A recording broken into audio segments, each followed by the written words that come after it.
ಓಂ ಗಣನಾನ್ವಾ ಗಣಪತಿಗುಂ ಭವಾಮಹೇ ಕವಿಂ ಕವೀನಾಮುಪಮಶ್ರವಸ್ತಮಂ ಜ್ಯೇಷ್ಠರಾಜಂ ಬ್ರಹ್ಮಣಸ್ಪದಾನ್ ಶೃಣ್ವನ್ನೋತಿಭಿಃ ಸೇದಸಾದನಂ. ಓಂ ಮಹಾಗಣಪತಯೇ ನಮಃ. ಓಂ ಪ್ರಣಾದೇವಿ ಸರಸ್ವತಿ ವಾಜೇಭಿರ್ವಾಜಿನೀವತಿ ಧೀನಾಮವಿತ್ರವತು. ಆನೋ ದಿವೋ ಬೃಹತಃ ಪರ್ವತಾದಾ ಸರಸ್ವತಿ ಯಜತಾ ಗಂತು ಯಜ್ಞಂ. ಓಂ ವಾಗ್ದೇವ್ಯೈ ನಮಃ. ಓಂ ಗುರುಬ್ರಹ್ಮ ಗುರುರ್ವಿಷ್ಣು ಗುರುದೇವೋ ಮಹೇಶ್ವರಃ. ಗುರು ಸಾಕ್ಷಾತ್ ಪರಬ್ರಹ್ಮ ತಸ್ಮೈ ಶ್ರೀ ಗುರವೇ ನಮಃ. ಓಂ ವೇದಮಾತಾ ನಮಸ್ತುಭ್ಯಂ ವರದೆ ಕಾಮರೂಪಿಣಿ. ವಿದ್ಯಾರಂಭಂ ಕರಿಷ್ಯಾಮಿ ಸಿದ್ಧಿರ್ಭವತು ಮೇ ಸದಾ. ನಾವು ಪ್ರಶ್ನೋಪನಿಷತ್ತಿನ 3ನೇ ಪ್ರಶ್ನೆಯಲ್ಲಿದ್ವಿ. ಅತಹೈನಂ ಕೌಸಲ್ಯಶ್ಚ ಶ್ವಾಲಾಯನಃ ಪಪ್ರಚ ಭಗವನ್ ಕುತ ಏಷ ಪ್ರಾಣೋ ಜಾಯತೆ ಕಥಮಯಾತ್ಯಸ್ಮಿ ಇನ್ ಶರೀರ ಆತ್ಮಾನಂ ವಾ ಪ್ರವಿಭಜ್ಯ ಕಥಂ ಪ್ರಾತಿಷ್ಠತೆ ಕೇನೋತ್ಕ್ರಮತೆ ಕಥಂ ಬಾಹ್ಯಮವಿದತ್ತೆ ಕಥಂ ಅಧ್ಯಾತ್ಮಮಿತಿ. ಅಂದರೆ ಕೌಸಲ್ಯ ಅನ್ನೋನು ಇನ್ನೊಬ್ಬ ಶಿಷ್ಯ ಕೌಸಲ್ಯ ಆಶ್ವಲಾಯನ ಅನ್ನೋನು ಪಿಪ್ಪಲಾದರನ್ನು ಕೇಳ್ತಾನೆ, ಹೇ ಭಗವಂತ, ಈ ಪ್ರಾಣನು ಯಾವುದರಿಂದ ಹುಟ್ಟುತ್ತಾನೆ? ಈ ಶರೀರಕ್ಕೆ ಹೇಗೆ ಬರುತ್ತಾನೆ? ತನ್ನನ್ನು ವಿಭಾಗಿಸಿಕೊಂಡು ಹೇಗೆ ಇರುತ್ತಾನೆ? ಯಾವುದರಿಂದ ಉತ್ಕ್ರಮಿಸುತ್ತಾನೆ? ಬಾಹ್ಯ ಜಗತ್ತನ್ನು ಹೇಗೆ ಧರಿಸುತ್ತಾನೆ? ಒಳಗಿರುವ ಜಗತ್ತನ್ನು ಹೇಗೆ ಧರಿಸುತ್ತಾನೆ?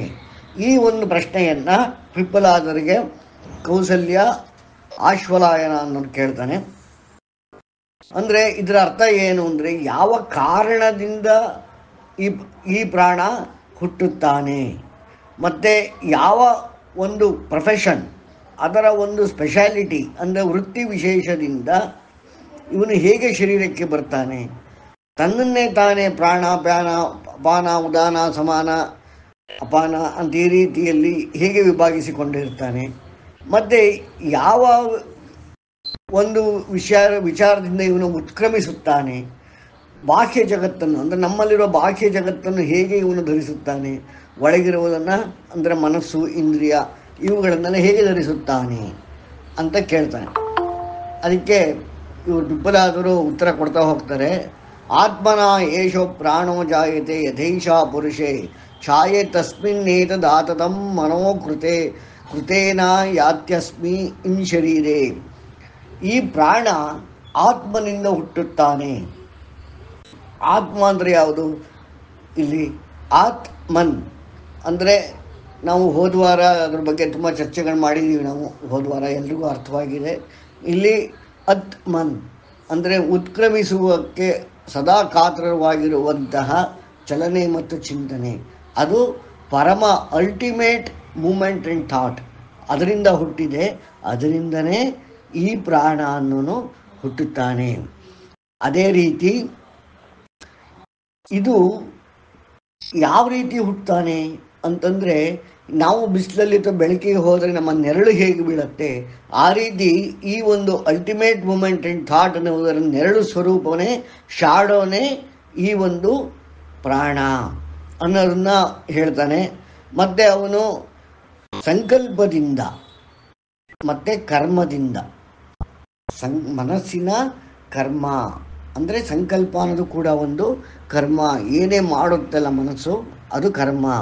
ಅದರಿಂದ ಈ ಶರೀರಕ್ಕೆ ಬರ್ತಾನೆ ಅನ್ನೋ ಇಷ್ಟನ್ನು ನಾವು ಹೋದ್ವಾರ ನೋಡಿದ್ವಿ. ಈಗ ಮುಂದಕ್ಕೆ ನೋಡೋಣ. ಯಥಾ ಸಾಮ್ರೇಣೇವಾಧಿಕೃತಾನ್ ವಿನಿಯುಕ್ತೆ ಏತಾನ್ ಗ್ರಾಮಾನೇತಾನ್ ಗ್ರಾಮಾನದಿಷ್ಟಸ್ತ್ವೇ ಸ್ವೇತ್ಯೇವ ಮೇಷೈವ ಪ್ರಾಣ ಇತರಾನ್ ಪ್ರಾಣಾನ್ ಪೃಥಗೇವ ಸನ್ನಿಧತ್ತೆ. ಹೇಗೆ ಒಬ್ಬ ರಾಜ ಹೇಳ್ತಾನೆ, ನೀನು ಈ ಗ್ರಾಮವನ್ನು ಆಳು, ನೀನು ಆ ಒಂದು ಗ್ರಾಮವನ್ನು ಅಥವಾ ಸಿಟಿಯನ್ನು ನೀನು ಆಳ್ವಿಕೆಯಲ್ಲಿ ತೆಗೆದುಕೋ ಅಂತ ರೀತಿಯಲ್ಲಿ ಹೇಗೆ ಅಧಿಕಾರಿಗಳನ್ನು ಒಬ್ಬ ರಾಜ ಹೇಗೆ ನಿಯೋಜನೆ ಮಾಡ್ತಾನೆ, ಅಥವಾ ಈಗ ಮಂತ್ರಿಗಳು ಅಧಿಕಾರಿಗಳು ಹೇಗಿದ್ದಾರೆ, ಆ ರೀತಿಯಾಗಿ ಈ ಪ್ರಾಣನು ಉಳಿದ ಪ್ರಾಣಗಳನ್ನು, ಯಾವುದು ಪ್ರಾಣ ವ್ಯಾನ ಪಾನ ಉದಾನ ಸಮಾನ ಅಪಾನ ಎಲ್ಲದರನ್ನು ಆಯಾ ಸ್ಥಾನಗಳಿಗೆ ನಿಯೋಜನೆ ಮಾಡ್ತಾನೆ. ಅಂದರೆ ಅದರ ಒಂದು ವೃತ್ತಿ ವಿಶೇಷಗಳಿಗೆ ನಿಯೋಜನೆ ಮಾಡ್ತಾನೆ. ನೋಡಿ, ನಾವು ಉತ್ಕರ್ಷಣಮ್ಮಲ್ಲಿ ಮಾಡ್ತಾ ಇರೋದೇನು ಅಂತಂದರೆ, ಅದರಲ್ಲಿ ಒಂದು ಭಾಗ ಅಂದರೆ ಆಲ್ಮೋಸ್ಟ್ 1,000 ಮಂತ್ರಗಳು ಅದರಲ್ಲಿ ನಾವು ಯೂಸ್ ಮಾಡಿರೋದು ಈ ಒಂದು 5 ಪ್ರಾಣಗಳ ಚಲನೆಯನ್ನು. ಈ ಪ್ರಾಣಗಳ ಚಲನೆಯಲ್ಲಿ ಪ್ರಾಣ, ಪ್ಯಾನ, ಪಾನ, ಉದಾನ, ಸಮಾನ, ವ್ಯಾನ, ಅಪಾನ ಈ ಥರ ಎಲ್ಲ 5 ಪ್ರಾಣಗಳು ಏನಿದೆ, ಈ 5 ಪ್ರಾಣಗಳ ಚಲನೆಯಲ್ಲಿ ಏನಾದರೂ ತೊಡಕುಂಟಾದಾಗ ನಮಗೆ ಕಾಯಿಲೆಗಳು ಬರುತ್ತೆ, ಅಥವಾ ವ್ಯಾಧಿ ಬರುತ್ತೆ, ಅಥವಾ ಅಸ್ವಾಸ್ಥ್ಯವಾಗುತ್ತೆ, ಅಥವಾ ಅನಾರೋಗ್ಯ ಉಂಟಾಗತ್ತೆ. ಈ ರೀತಿಯಲ್ಲಿ ಉಂಟಾಗೋದು ಕಾರಣ ಇದರಿಂದನೇ. ಇದನ್ನು ಯಾವ ಮೆಡಿಕಲ್ ಸೈನ್ಸಲ್ಲೂ ಕೂಡ ಇದನ್ನು ರೆಕ್ಟಿಫೈ ಮಾಡೋಕ್ಕಾಗೋದಿಲ್ಲ, ಐಡೆಂಟಿಫೈ ಕೂಡ ಮಾಡೋಕ್ಕಾಗೋದಿಲ್ಲ. ಯಾಕೆ ಅಂತಂದರೆ ಇದನ್ನೆಲ್ಲ ಮೊಟ್ಟ ಮೊದಲು ಅವರು ಒಪ್ಪೋದೇ ಇಲ್ಲ. ಮತ್ತು ವಾಯುವಿನ ಚಲನೆ ಅಂತನ್ನೋದು ನಾವು ತೆಗೆದುಕೊಳ್ಳುವ ಗಾಳಿ ಮಾತ್ರ ಅಲ್ಲ, ಅದು ನಾವು ತೆಗೆದುಕೊಳ್ಳುವ ಗಾಳಿ ಪ್ರಾಣಕ್ಕೆ ಉತ್ಕ್ರಮಣವನ್ನು ಕೊಟ್ಟರೆ ಇನ್ನು ಉಳಿದ ಇನ್ನು ಉಳಿದ 4 ವ್ಯಾನಾದಿಗಳು ಅವುಗಳ ಕೆಲಸವು ಈ ಒಂದು ವಾಯುವಿನ ಪ್ರಕಾರದಲ್ಲೇ ಮಾಡಿದರೂ ಕೂಡ ನಾವು ಉಸಿರಾಡುವುದರಿಂದ ಅದನ್ನು ತೆಗೆದುಕೊಳ್ಳಲಾಗುವುದಿಲ್ಲ. ಅದು ದೇಹದಲ್ಲಿ ತಮ್ಮ ಕೆಲಸವನ್ನು ಮಾಡ್ತಾ ಇರುತ್ತವೆ. ಇದನ್ನು ನಾವು ಯಾವ ರೀತಿ ಹ್ಯಾಂಡಲ್ ಮಾಡೋದು? ಇದರಲ್ಲಿ ಹುಟ್ಟುತ್ತಾನೆ ಎರರ್ಗಳು ಬಂದರೆ ಅದು ಸರಿ ಮಾಡಲಿಕ್ಕಾಗೋದಿಲ್ಲ. ಆದರೆ ಹುಟ್ಟುವ ಎಲ್ಲ ಸರಿಯಾಗಿದ್ದು ಅಂದರೆ ಸೋ ಕಾಲ್ಡ್ ನಾರ್ಮಲ್ಸಿ ಅಂತ ಇದ್ದು ಆಮೇಲೆ ಏನಾದರೂ ಒಂದು ಪ್ರಾಬ್ಲಮ್ಗಳು ಬಂದಾಗ ಅದನ್ನು ನಾವು ಹ್ಯಾಂಡಲ್ ಮಾಡೋಕ್ಕೆ ಸಾಧ್ಯವಿರೋದು resonance of light and sound ಎರಡರಿಂದ ಮಾತ್ರ. ಈಗ ಉದಾಹರಣೆಗೆ ಒಂದು IBS ಅಂತ ತಗೊಳ್ಳೋಣ ಫಾರ್ ಎಕ್ಸಾಂಪಲ್. ಈ ಒಂದು ವಿಚಾರಕ್ಕೆ ಇರಿಟೇಟಿಂಗ್ ಬೌಲ್ ಸಿಂಡ್ರೋಮ್ ಅಂತ ಆಗುತ್ತೆ, ಅಥವಾ ಇರಿಟೇಟಿಂಗ್ ಬೌಲ್ ಡಿಸೀಸ್ ಅಂತ ಆಗುತ್ತೆ. ಅದಕ್ಕೆ ಎಷ್ಟೇ ಔಷಧಿ, ಎಷ್ಟೇ ಉಪಚಾರ, ಚಿಕಿತ್ಸೆಗಳನ್ನು ತೆಗೆದುಕೊಂಡರೂ ಕಂಟ್ರೋಲಲ್ಲಿ ಇಡ್ಬೋದೇ ವಿನಃ ಗುಣವಾಗೋದಿಲ್ಲ. ಅದಕ್ಕೆ ಮುಖ್ಯ ಕಾರಣಗಳಲ್ಲಿ ಒಂದು ಕಾರಣ ಈ ಒಂದು ವಾಯುವಿನ ಸಂಚಾರದಲ್ಲಿ, ಅಪಾನ ವಾಯುವಿನಲ್ಲಿ ಉಂಟಾಗುವ ಸಂಚಾರದ ಒಂದು ತೊಂದರೆ. ಅದೇ ರೀತಿ ಮಕ್ಕಳಾಗೋದಿಲ್ಲ, ಅಥವಾ ನಾರ್ಮಲ್ ಡೆಲಿವರಿ ಆಗೋದಿಲ್ಲ, ಹುಟ್ಟೋ ಮಕ್ಕಳು ಪ್ರಾಬ್ಲಮ್ ಆಗುತ್ತೆ. ಈ ಥರ ಅದಕ್ಕೆ ಸೂತಿಕಾ ವಾಯು ಅಂತ ಕರೀತಾರೆ. ಏನು ಹೇಳಿ? ಸೂತಿಕಾ ವಾಯು. ಆ ಸೂತಿಕಾ ವಾಯು ಅಂತಂದರೆ ಅದು ಈ ಒಂದು ಗರ್ಭವನ್ನು ನಿಲ್ಲುವಂತೆ ಮಾಡುತ್ತೆ, ಮತ್ತು ಗರ್ಭ ನಿಂತ ಮೇಲೆ ಅದರ ಪಾಲನೆ ಪೋಷಣೆಯನ್ನು ಮಾಡುತ್ತೆ. ಸರಿಯಾಗಿ 9 ತಿಂಗಳು 9 ದಿನದ ನಂತರ ಆ ಒಂದು ವಾಯುವಿನಿಂದ ಡೆಲಿವರಿ ಆಗುತ್ತೆ. ಇದು ನಮ್ಮ ವೇದಗಳಿಂದ, ನಾವು ಶಾಸ್ತ್ರಗಳಿಂದ ತಿಳ್ಕೊಬೋದಾಗಿದೆ. ಮತ್ತು ಗರ್ಭೋಪನಿಷತ್ತು ಈ ಥರ ಹಲವಾರು ವಿಚಾರಗಳಿಂದ ನಾವು ಈ ಒಂದು ವಾಯುವಿನ ಬಗ್ಗೆ ತಿಳ್ಕೊಬೇಕು. ಈ ಸೂತಿಕಾ ವಾಯನೇ ಪ್ರಸೂತಿಕಾ ವಾಯು ಅಂತ, ಅಂದರೆ ಪರ್ಸೆಪ್ಷನಲ್ ವಾಯು. It is a sensory vayu for the garbhakosha ಅನ್ನೋದನ್ನು ನಾವು ಇಲ್ಲಿ ತಿಳ್ಕೊಬೋದಾಗಿದೆ. ಈ ಒಂದು ಪರ್ಸೆಪ್ಷನಲ್ ವಾಯು ಪ್ರಾಬ್ಲಮ್ ಇರೋರಿಗೆ ಗರ್ಭ ನಿಲ್ಲೋದು ಕಷ್ಟ ಆಗಿರುತ್ತೆ. ನಿಂತ ಗರ್ಭ ನಿಂತರೂ ಮತ್ತು ಅಲ್ಲಿ ಅದು ಒಳಗಡೆ ಇರುವ ಮಕ್ಕಳ ಬೆಳವಣಿಗೆ, ಆ ಮಗುವಿನ ಬೆಳವಣಿಗೆಗೆ ತೊಂದರೆಗಳು ಬರಬಹುದು. ಅದಕ್ಕೆ ಈಗ ನಿನ್ನೆ ಉದ್ಘಾಟನೆ ಆಗಿದೆ ಜೀನ್ ಥೆರಪಿ ಅಂತಂತ. ಅದಿನ್ನೂ ಇಲ್ಲಿ ಸ್ಟಾರ್ಟ್ ಆಗ್ತಾ ಇದೆ ಬೆಂಗಳೂರಲ್ಲಿ. ಹುಟ್ಟಿದ ಮಕ್ಕಳ ಜೀನ್ಸಲ್ಲಿ ಪ್ರಾಬ್ಲಮ್ ಇರುತ್ತೆ ಅಂತ ಹುಟ್ಟಿದ ಮಕ್ಕಳ ಜೀನ್ಸನ್ನು ಸರಿ ಮಾಡೋದಕ್ಕೆ ಇದನ್ನು ಉಪಯೋಗಿಸ್ತಾರೆ. ಇದಕ್ಕೆ ಹೊರದೇಶದಲ್ಲಿ 7 ಕೋಟಿ ರೂಪಾಯಿ, ಎಷ್ಟು ಹೇಳಿ, 7 crores ಅಷ್ಟು ಕಾಸ್ಟ್ಲಿ ಇದೆ ಆ ಒಂದು ಟ್ರೀಟ್ಮೆಂಟು. ಆ ನಂತರ ಹುಟ್ಟಿದ ಮಕ್ಕಳಲ್ಲಿ ಉಂಟಾಗುತ್ತೆ. ಮತ್ತು ನಾರ್ಮಲ್ ಡೆಲಿವರಿ, ಈ ಕಾಲದಲ್ಲಿ ನಾರ್ಮಲ್ ಡೆಲಿವರಿ ಆಗೋದೇ ಕಷ್ಟ ಇದೆ. ಈ ಎಲ್ಲ ಕಾರಣ ಯಾವುದು? ಸೂತಿಕಾ ವಾಯು. ಸೂತ ಅಂತಂದರೆ ಅದು ಕ್ಷಾತ್ರದ ಒಂದು ಅಂಶ. ಸೂತ ಅಂತಂದರೆ ಹೊಲಿಗೆ, ಜೋಡಿಸು, ಈ ರೀತಿಯಾದ ಒಂದು ಅರ್ಥಗಳನ್ನು ಕೂಡ ನಾವು ನೋಡ್ಕೋಬೋದಾಗಿದೆ. ಆದರೆ ಇದು ಒಂದು ವಾಯುವಿನ ಸ್ವರೂಪ. ಈ ರೀತಿಯಾಗಿ ಪ್ರಾಣ ಈ ಒಂದು ವಾಯುವನ್ನು ಹ್ಯಾಂಡ್ಲ್ ಮಾಡೋದ್ರಿಂದ ಇಲ್ಲಿ ಒಂದು ಗರ್ಭಕೋಶಕ್ಕೆ ಸಂಬಂಧಪಟ್ಟ, ಆರೋಗ್ಯಕ್ಕೆ ಸಂಬಂಧಪಟ್ಟ ಈ ಥರ ಹಲವಾರು ವಿಚಾರಗಳಲ್ಲಿ ಅವುಗಳ ಒಂದು ಚಲನೆ ಇರುತ್ತೆ. ಈ ಒಂದು ಚಲನೆಯನ್ನು ನಾವು ಮೆಡಿಕಲಿ ಯಾವುದೇ ಇನ್ಸ್ಟ್ರೂಮೆಂಟ್ಸಿಂದ, ಮೆಡಿಕಲ್ ಎಲೆಕ್ಟ್ರಾನಿಕ್ಸಿಂದ ನಾವು ನೋಡಲಿಕ್ಕಾಗೋದಿಲ್ಲ, ತಿಳ್ಕೊಳ್ಳಿಕ್ಕಾಗೋದಿಲ್ಲ. ಅದನ್ನು ಕೇವಲ ವೇದದಲ್ಲಿರುವ ಮಂತ್ರಗಳು ಅದನ್ನು ಹ್ಯಾಂಡ್ಲ್ ಮಾಡ್ತಾ ಇವೆ. ಅದನ್ನು ಆಲ್ರೆಡಿ ನಾವು ಕನ್ವರ್ಟ್ ಮಾಡಿ ಅದನ್ನು ಬೀಜಾಕ್ಷರಗಳಿಗೆ, ರೂಪಗಳಿಗೆ ಇಳಿಸಿ ಅದಕ್ಕೆ ರೆಸೊನೆನ್ಸ್ ಆಫ್ ಸೌಂಡ್ ಆ್ಯಂಡ್ ಲೈಟನ್ನು ಮಾಡಿ ನಮ್ಮ ಉತ್ಕರ್ಷಣದಿಂದ ಅದಕ್ಕೆ ಚಿಕಿತ್ಸೆಯನ್ನು ನಾವು ಕೊಡ್ತಾ ಇದ್ದೇವೆ. ಅದು ಚಿಕಿತ್ಸೆ ಅನ್ನೋದಕ್ಕಿಂತ ಸಂಸ್ಕಾರ ಅಂತ ಹೇಳಲಿಕ್ಕೆ ನಾನು ಇಷ್ಟಪಡ್ತೀನಿ. ಇಲ್ಲಿ ಚಿಕಿತ್ಸೆ ಅಂತನ್ನೋದು ಕೆಲವು ಸಿಂಪ್ಟಮ್ಸ್ಗಳ ಮೇಲಿರುತ್ತೆ, ಅದರ ಸಂಸ್ಕಾರ ಅನ್ನೋದು ಈ ಒಂದು ವಾಯುವಿನ ನಾವು ಕೊಡುವ 3 ಸಂಸ್ಕಾರಗಳಲ್ಲಿ ಒಂದು ರಿಯಾಲಿಟಿ ಸಂಸ್ಕಾರ, ಇನ್ನೊಂದು geometrical, first one is geometrical projection ಸಂಸ್ಕಾರ, ಇನ್ನೊಂದು ದ್ರವಗಳ ಚಲನೆಗೆ ಸಂಬಂಧಪಟ್ಟ ಸಂಸ್ಕಾರ, ಇನ್ನೊಂದು ವಾಯುವಿನ ಚಲನೆಗೆ ಸಂಬಂಧಪಟ್ಟ ಸಂಸ್ಕಾರ. ಇದು ಆತ್ಮನ ನೆರಳಾಗಿರುತ್ತೆ. ಮನಸ್ಸಿನ ಸಂಕಲ್ಪ, ಮನಸ್ಸಿನ ಕರ್ಮದಿಂದ ಇವುಗಳು ಫಂಕ್ಷನ್ ಮಾಡ್ತವೆ. ಈ ಮನಸ್ಸಿನಲ್ಲಿ ಉಂಟಾಗುವ ಹಲವಾರು ಭಾವನೆಗಳ ವೈಪರೀತ್ಯದಿಂದ ವಾಯುವಿನಲ್ಲಿ ಸಂಚಾರದಲ್ಲಿ ಪ್ರಾಬ್ಲಮ್ ಉಂಟಾದಾಗ ಅದು ದೇಹದಲ್ಲಿ ರೋಗವಾಗಿ ಅಥವಾ ಏಲ್ಮೆಂಟ್ಸ್ ಆಗಿ ಅಥವಾ ಯಾವುದೋ ಒಂದು ರೂಪದ ತೊಂದರೆಯಲ್ಲಿ ಕಾಣಿಸಿಕೊಳ್ಳುತ್ತೆ ಅನ್ನೋದನ್ನು ನಾವಿಲ್ಲಿ ತಿಳ್ಕೋಬೇಕು. ಈ ರೀತಿಯಾಗಿ ಈ ಒಂದು ನೆರಳು ಅಲ್ಟಿಮೇಟ್ ಮೂಮೆಂಟ್ ಆ್ಯಂಡ್ ಥಾಟ್ ಎನ್ನುವುದರ ನೆರಳಿನ ರೂಪವಾದ ಪ್ರಾಣ ಎನ್ನುವುದು ಯಾವುದೇ ಒಂದು ಜೀವಿಯ ಸಂಕಲ್ಪದ ಕರ್ಮದ ಪ್ರಯುಕ್ತತೆಯಲ್ಲಿ ಅದು ಬಂದು ಸೇರಿಕೊಳ್ಳುತ್ತದೆ. ಮತ್ತು ಅದರಿಂದ ಉಂಟಾಗುವ ಉಳಿದ 4 ವಾಯು ಪ್ಲಸ್ ಇನ್ನೂ 5 ವಾಯು, ಒಟ್ಟು 10 ರೀತಿಯಾದ ಸೂತವಾಯು, ಕೂರ್ಮವಾಯು, ಈ ಥರ ಎಲ್ಲ ವಾಯುಗಳಿರುತ್ತೆ.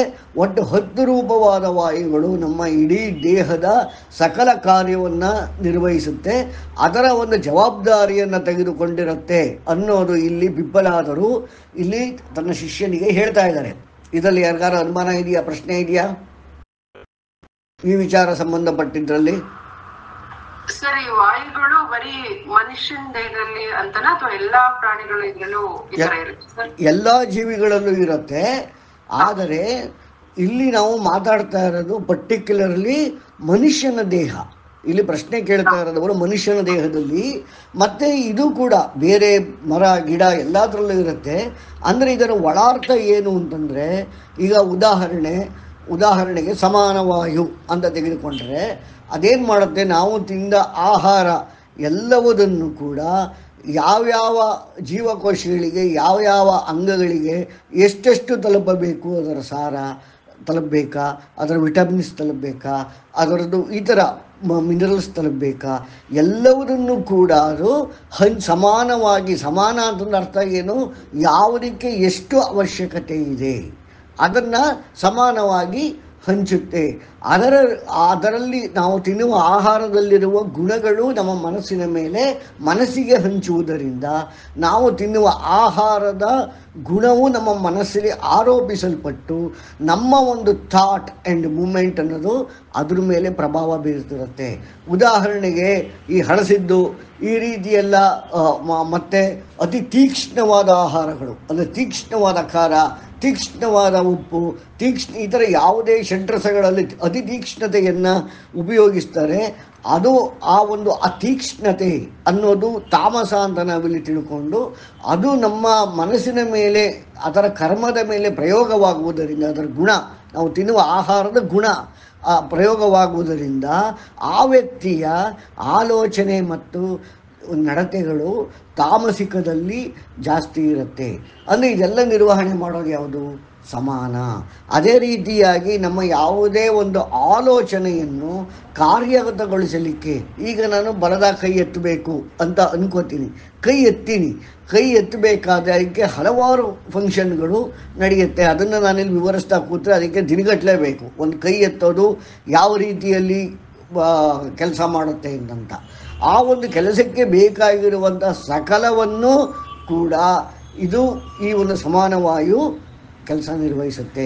ಅದೇ ರೀತಿ ಅಪಾನ ಅಂದರೆ ನಮ್ಮ ದೇಹದ ಕೆಳಗಡೆ, ಅಂದರೆ ನಮ್ಮ ವಿಸರ್ಜನೆಗಳು, ನಮ್ಮ ಎಲ್ಲ ವಿಸರ್ಜನೆಗಳು, ನಮ್ಮ ಸ್ವೆಟಿಂಗಿಂದ ಹಿಡಿದು ನಾವು ಹೋಗುವ ರೀಸಸ್ ಆಗಲಿ, ಟಾಯ್ಲೆಟ್ ಆಗಲಿ, ಯಾವುದೇ ಒಂದು ವಿಚಾರಕ್ಕಾಗಲಿ ಆ ಒಂದು ಅಧೋಮುಖವಾಗಿ ಚಲಿಸಿ ಅದು ಸರಿಯಾಗಿ ಕಾರ್ಯನಿರ್ವಹಿಸಬೇಕು ಅಂದರೆ ಅಪಾನವಾಯು. ಅಂದರೆ ಉದಾಹರಣೆಗೆ ನಾನು ಆಗಲೇ ಹೇಳಿದೆ IBS ಅಂತಂತ, IBD ಈ ಥರ, ಅಥವಾ ಕಾನ್ಸ್ಟಿಪೇಷನ್ಸ್, ಅಥವಾ ಏನಂತಾರಕ್ಕೆ ಏನಂತಾರೆ, ಈ ಮೂಳೆ ರೋಗ ಅಂತ ಕರೀತಾರೆ. ಅಂದರೆ ಲೆಟ್ರಿನ್ ಹೋಗೋಕ್ಕಾಗೋದಿಲ್ಲ, ತುಂಬ ಕಾನ್ಸ್ಟಿಪೇಷನ್ಸ್ ಆಗುತ್ತೆ, ಮತ್ತು ಅಲ್ಲಿ ಗಾಯಗಳು ಉಂಟಾಗುತ್ತೆ, ಹುಣ್ಣುಗಳು ಉಂಟಾಗುತ್ತೆ. ಈ ರೀತಿಯೆಲ್ಲ ಈ ಒಂದು ಸಮಸ್ತಕ್ಕೂ ಸಂಬಂಧಪಟ್ಟಿದ್ದು ಆ್ಯಕ್ಚುಲಿ ಅಪಾನವಾಯು. ಈ ರೀತಿಯಾಗಿ ಹಾಂ ಕರೆಕ್ಟ್, ನೆನಪು ಬರಲಿಲ್ಲ ನನಗೆ. ಪಿಸ್ತುಲ ಮತ್ತು ಇನ್ನೊಂದು ಹೇಳ್ತಾರಲ್ಲ, ಏನು ಹೇಳಿ? ಪೈಲ್ಸ್ ಎಕ್ಸಾಕ್ಟ್ಲಿ ಈ ರೀತಿ ಸಂಬಂಧಪಟ್ಟ ವಿಚಾರಗಳು, ಆಮೇಲೆ ಯೂರಿನ್ ಇನ್ಫೆಕ್ಷನ್ಸು ಮತ್ತು ಮೂತ್ರಪಿಂಡಗಳಿಗೆ ಸಂಬಂಧಪಟ್ಟಿದ್ದು, ಈ ರೀತಿಯಾಗಿ ವಿಚಾರಗಳೆಲ್ಲ ಅದುವೇ ಅಪಾನ ವಾಯುವಿನಲ್ಲಿ ಉಂಟಾಗುವ ವ್ಯತ್ಯಾಸದಿಂದ ಈ ಕಾಯಿಲೆಗಳು ಬರ್ತವೆ. ಇದಕ್ಕೆ ನಾವು ಔಷಧಿ ತಗೋತೀವಿ, ಕಂಟ್ರೋಲ್ ಮಾಡ್ತಾರೆ, ಆದರೆ ಇದನ್ನು ಹೋಗಲಾಡಿಸೋಕ್ಕಾಗೋದಿಲ್ಲ. ಅಂದರೆ ಈ ವಾಯುವಿನ ಪ್ರಯುಕ್ತತೆಯಲ್ಲಿ ಉಂಟಾಗುವ ಮುಂಚೆ IBD ಆಗಿರುತ್ತೆ, ಅಂದರೆ ಇರಿಟೇಟಿಂಗ್ ಬೌಲ್ ಡಿಸೀಸ್ ಆಗಿರುತ್ತೆ. ಆದರೆ ಯಾವಾಗ ಅದು ಮಾನಸಿಕವಾದ ಅತಿರೇಕಕ್ಕೆ ಹೋಗಿ ಭಾವನೆಗಳು ಹೆಚ್ಚು ಕಮ್ಮಿಯಾಗಿ, ಅಂದರೆ ಕಾಮಕ್ರೋಧ ಮದಲೋಭ ಮದಮಾತ್ಸರ್ಯಗಳೆಲ್ಲ ಯಾವುದೋ ಒಂದು ಹೆಚ್ಚು ಕಮ್ಮಿಯಾಗಿ, ಅದರ ಹೆಚ್ಚು ಕಮ್ಮಿ ಇಲ್ಲ ಹೆಚ್ಚಾಗಿ ಅದು ಯಾವಾಗ ತನ್ನ ಪ್ರತಿಷ್ಠೆಯನ್ನು ತಾನು ಪ್ರತಿಷ್ಠಾಪನೆ ಮಾಡಿಕೊಳ್ಳುತ್ತೆ, ಆಗ ಅಪಾರ ವಾಯು ಮೇಲೆ ಅದು ಪ್ರಭಾವ ಬೀರೋದ್ರಿಂದ ಏನಾಗುತ್ತೆ, ಅಪಾನ ವಾಯು ಅಲ್ಲಿ ತನ್ನ ಕೆಲಸವನ್ನು ಸರಿಯಾಗಿ ಮಾಡದೇ ಇರೋದ್ರಿಂದ, ಅಥವಾ ಅಂದರೆ ಮಾಲ್ ಫಂಕ್ಷನ್ ಅಂತ ನಾವೇನು ಕರಿತೀವಿ, ಆ ಮಾಲ್ ಫಂಕ್ಷನ್ ಆಗೋದ್ರಿಂದ IBD ಇರೋದು IBS ಅಂದರೆ ಡಿಸೀಸ್ ಇರೋದು ಸಿಂಡ್ರೋಮ್ ಆಗಿ ಕನ್ವರ್ಟ್ ಆಗಿಬಿಡುತ್ತೆ. ಅದೇ ಥರ ಸಮಾನ ವಾಯುವಿನಲ್ಲಿ ಬಂದರೆ ಏಡ್ಸ್ ಅಂದರೆ ಆಟೋ ಇಮ್ಯುನೋ ಡಿಫಿಷಿಯನ್ಸಿ ಸಿಂಡ್ರೋಮ್ ಅದು ಕೂಡ ಆಗುತ್ತೆ, ಅಥವಾ ಆಟೋ ಇಮ್ಯುನೋ ಡಿಫಿಷಿಯನ್ಸೀಸ್ ಬರುತ್ತೆ, ಅದಕ್ಕೆ ಸಂಬಂಧಪಟ್ಟಂಥ ಕಾಯಿಲೆಗಳು ಬರುತ್ತೆ, ಅದು ಸಮಾನ ವಾಯುವಿಗೆ ಸಂಬಂಧಪಟ್ಟಿದ್ದು. ಈ ರೀತಿಯಾಗಿ ನಾವು ಈ ವಾಯುಗಳು ಚಲನೆ, ವಾಯುಗಳ ಸಂಚಾರ, ಅಂದರೆ ಈ ಒಂದು 10 ವಾಯುಗಳ ಒಂದು ವಿಚಾರದಿಂದ ನಮ್ಮ ದೇಹದಲ್ಲಿ ನಡೆಯುವ ಪ್ರತಿಯೊಂದು ಕೆಲಸಗಳು ಕೂಡ ಈ ವಾಯುವಿನ ಜವಾಬ್ದಾರಿಯಾಗಿರುತ್ತೆ. ನಾವು ಕೇವಲ ಉಸಿರಾಡುವ ಒಂದು ಪ್ರಾಣದ ವಿಚಾರವನ್ನು ಮಾತ್ರ ನೋಡ್ತಾ ಇರ್ತೀವಿ. ಆದರೆ ಇಲ್ಲಿ ಋಷಿ ಹೇಳ್ತಾ ಇದ್ದಾರೆ, ಎಲ್ಲ ಗ್ರಾಮಗಳನ್ನು ಅಧಿಕಾರಿಗಳು ಹೇಗೆ ಆಳ್ತಾರೆ, ಒಬ್ಬೊಬ್ಬ ಅಧಿಕಾರಿ ಒಂದೊಂದು ಗ್ರಾಮವನ್ನು ಪ್ರಾಂತ್ಯವನ್ನು ಆಳ್ತಾರೆ, ಆ ರೀತಿಯಾಗಿ ನಮ್ಮಲ್ಲಿ ಒಂದು ಟೋಟಲ್ ಆಗಿ 10 ವಿಭಾಗ ಮಾಡಿಕೊಳ್ಳುತ್ತೆ. 10 ವಿಭಾಗ ಮಾಡಿಕೊಂಡು 10 ರೀತಿಯಾದ ವಾಯುಗಳು ಅದರ ಜವಾಬ್ದಾರಿಯನ್ನು ತಮ್ಮ ಕೆಲಸಗಳನ್ನು ಮಾಡ್ತಾ ಬರುತ್ತೆ. ಈಗ ಉದಾಹರಣೆಗೆ ನಾನು ಹೇಳಬೇಕು ಅಂತಂದರೆ, ಇದು ಉದಾಹರಣೆಗೆ ಹೇಳಬೇಕು ಅಂತಂದರೆ, ಈಗ ನಾವು ರೀಸಸ್ಗೆ ಹೋಗಬೇಕು ಅಂತ ಅಂದ್ಕೋತೀವಿ, ಆದರೆ ಅಂದ್ಕೊಂಡಿದ್ದು ಎಕ್ಸಿಕ್ಯೂಟ್ ಆಗಬೇಕಾದ್ರೆ ಅದು ಅಪಾನ ವಾಯುವಿನಿಂದ ಆಗಬೇಕಾಗತ್ತೆ. ಅಪಾಯ ವಾಯುವಿನಲ್ಲಿ ಎರರಿದ್ದರೆ, ಅಂದರೆ ಈಗ ಶುಗರಿಂದ, BP-ಯಿಂದ, ಈ ರೀತಿಯಾದ ಕೆಲವು ವಿಚಾರಗಳಿಂದ, ತಿನ್ನುವ ಆಹಾರ ವಿಹಾರಗಳಿಂದ, ನಮ್ಮ ಆಲೋಚನೆಗಳಿಂದ, ನಮ್ಮಲ್ಲಿರುವ ಭಾವನೆಗಳ ವ್ಯತ್ಯಾಸದಿಂದ, ಕಾಮಕ್ರೋಧ ಲೋಭಮೋಹ ಇವುಗಳ ಅಧಿಕ್ಯತಮದಿಂದ ಏನಾಗುತ್ತೆ, ಅವುಗಳಲ್ಲಿ ಈ ಒಂದು ಅಪಾನ ವಾಯುವಿನಲ್ಲಿ ವ್ಯತ್ಯಾಸ ಉಂಟಾದಾಗ ನಮಗೆ ಆ ರೀಸಸ್ಗೆ ಹೋಗೋದರಲ್ಲೇ ಪ್ರಾಬ್ಲಮ್ಗಳು ಕಾಣಕ್ಕೆ ಶುರುವಾಗುತ್ತೆ. ಈ ರೀತಿಯಾಗಿ ದೇಹದಲ್ಲಿ ನಡೆಯುವ ಪ್ರತಿಯೊಂದು ಕೆಲಸಗಳು ಕೂಡ 10 ವಾಯುಗಳು ನಿರ್ವಹಿಸ್ತಾ ಇರ್ತವೆ. ಯಾವ ರೀತಿ ಅಧಿಕಾರಿಗಳು ಗ್ರಾಮವನ್ನು ಆಡ್ತಾರೆ, ಆ ರೀತಿಯಾಗಿ ಇಲ್ಲಿ ನಮ್ಮ ದೇಹದಲ್ಲಿ ನಡೆಯುವ ಎಲ್ಲ ಕೆಲಸಗಳನ್ನು ಈ ಪ್ರಾಣಗಳು ಈ ರೀತಿಯಾಗಿ ಆಯಾ ಸ್ಥಾನಗಳಲ್ಲಿ ನಿಂತು ಗಳಿಸಿಕೊಡ್ತಾನೆ, ತಮ್ಮ ಕೆಲಸವನ್ನು ನಿರ್ವಹಿಸ್ತವೆ. ಅಂದರೆ ಪ್ರಾಣ ಅನ್ನೋದನ್ನು ಮುಖ್ಯವಾಗಿ ತೆಗೆದುಕೊಂಡು ನಾವು ತೆಗೆದುಕೊಳ್ಳುವ ಆಕ್ಸಿಜನ್, ಅಂದರೆ ಈ ಪ್ರಾಣವಾಯು ಏನಿದೆ ಇದರಿಂದ ಉಳಿದ ವಾಯುಗಳಿಗೆ ಇನ್ಪುಟ್ ಬರುತ್ತೆ, ಆ ಇನ್ಪುಟ್ಟಿಂದ ಅದು ಈ ಎಲ್ಲ ಕೆಲಸಗಳನ್ನು ಮಾಡುತ್ತೆ. ಈಗ ನಾವು ಉದಾಹರಣೆ ಇನ್ನೊಂದು ತಂತ್ರ ಪ್ರಕಾರ ಹೇಳಬೇಕು ಅಂದರೆ, ಶವಸಂಭೋಗ ಅಥವಾ ಶವಸಾಧನೆ ಅಂದರೆ ಈ ರೀತಿಯೆಲ್ಲ ಮಾಡುವವರು ಆ ಒಂದು ಮರಣಿಸಿರುವ ವ್ಯಕ್ತಿಯ ಸಮಾನ ವಾಯುವನ್ನು ಅವರು ಕ್ಯಾಚ್ ಹಾಕೋತಾರೆ, ಅಂದರೆ ಅದನ್ನು ಅವರು ತಮ್ಮ ಹಿಡಿತಕ್ಕೆ ತಗೋತಾರೆ. ಆ ಹಿಡಿತಕ್ಕೆ ತಗೊಂಡು ಆ ವ್ಯಕ್ತಿಯ ಸಮಾನ ವಾಯುವಿನಿಂದ ಕೆಲವು ಕಾಶ್ಮೀರ ಈ ಥರ ಹಲವಾರು ತಂತ್ರವಿದ್ಯೆಯನ್ನು ಪ್ರಯೋಗಗಳನ್ನಾಗಿ ಮಾಡ್ತಾರೆ. ಈ ಶವಸಾಧನೆಯ ಮುಖ್ಯ ಉದ್ದೇಶವೇ ಮರಣಿಸಿರುವ ವ್ಯಕ್ತಿಯ ಸಮಾನ ವಾಯು.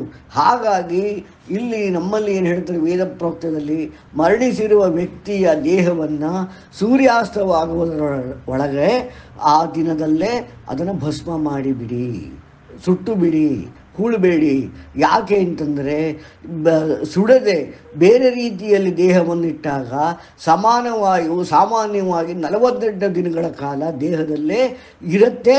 ಆ ದೇಹದಲ್ಲಿ ಇರೋದ್ರಿಂದ ಏನು ಮಾಡುತ್ತದೋ ಸಮಾನವಾಯು ಪುನಃ ತನ್ನ ಚೇತರಿಕೆಯನ್ನು ಕಂಡು ಪುನಃ ಜೀವಂತವಾಗುವುದಕ್ಕೆ ಪ್ರಚೋದನೆಯನ್ನು ಕೊಟ್ಟು ಆ ಮರಣಿಸಿರುವ ವ್ಯಕ್ತಿಯ ಜೀವಾತ್ಮ ಚಲಿಸದಂತೆ ಮಾಡಿ ಆ ಒಂದು ಹಿಡಿತವನ್ನು ತೆಗೆದುಕೊಳ್ಳೋದಕ್ಕೆ ಪ್ರಯತ್ನ ಮಾಡುತ್ತೆ. ಅದು ಸಾಧ್ಯವಾಗೋದಿಲ್ಲ, 48 ದಿನ ಪ್ರಯತ್ನ ಮಾಡಿ ಹೊರಟೋಗುತ್ತೆ. ಆದರೆ ಅಷ್ಟರೊಳಗಡೆ ಯಾರಾದರೂ ಈ ಒಂದು ತಂತ್ರ ಸಾಧನೆಯನ್ನು ಮಾಡುವಂತಹ ವ್ಯಕ್ತಿಯ ಕೈಯಲ್ಲಿ ಆ ಒಂದು ಸಮಾನ ವಾಯು ಏನಾದ್ರು ಸಿಕ್ಕಿಕೊಂಡರೆ ಅವನ ಕತೆ ಮುಗೀತು. ಅಂದರೆ ಅವನ ಪ್ರೋಗ್ರೆಷನ್ ಆಗೋದಿಲ್ಲ, ಅವನು ಎಲ್ಲೂ ದಾಟೋದಿಲ್ಲ. ಅದನ್ನು ಹಿಡಿದಕ್ಕೆ ತೆಗೆದುಕೊಂಡ ಮಂತ್ರವಾದಿ ಅವನಿಗೆ ಬಿಟ್ಕೊಡೋ ತನಕ ಆ ಸಮಾನ ವಾಯು ತನ್ನ ಕೆಲಸವನ್ನು ಅವನಿಗೋಸ್ಕರ ಮಾಡ್ತಾ ಇರುತ್ತೆ. ಅದಕ್ಕೆ ಸಂಬಂಧಪಟ್ಟ ಜೀವಾತ್ಮ ನರಳ್ತಾ ಇರುತ್ತೆ.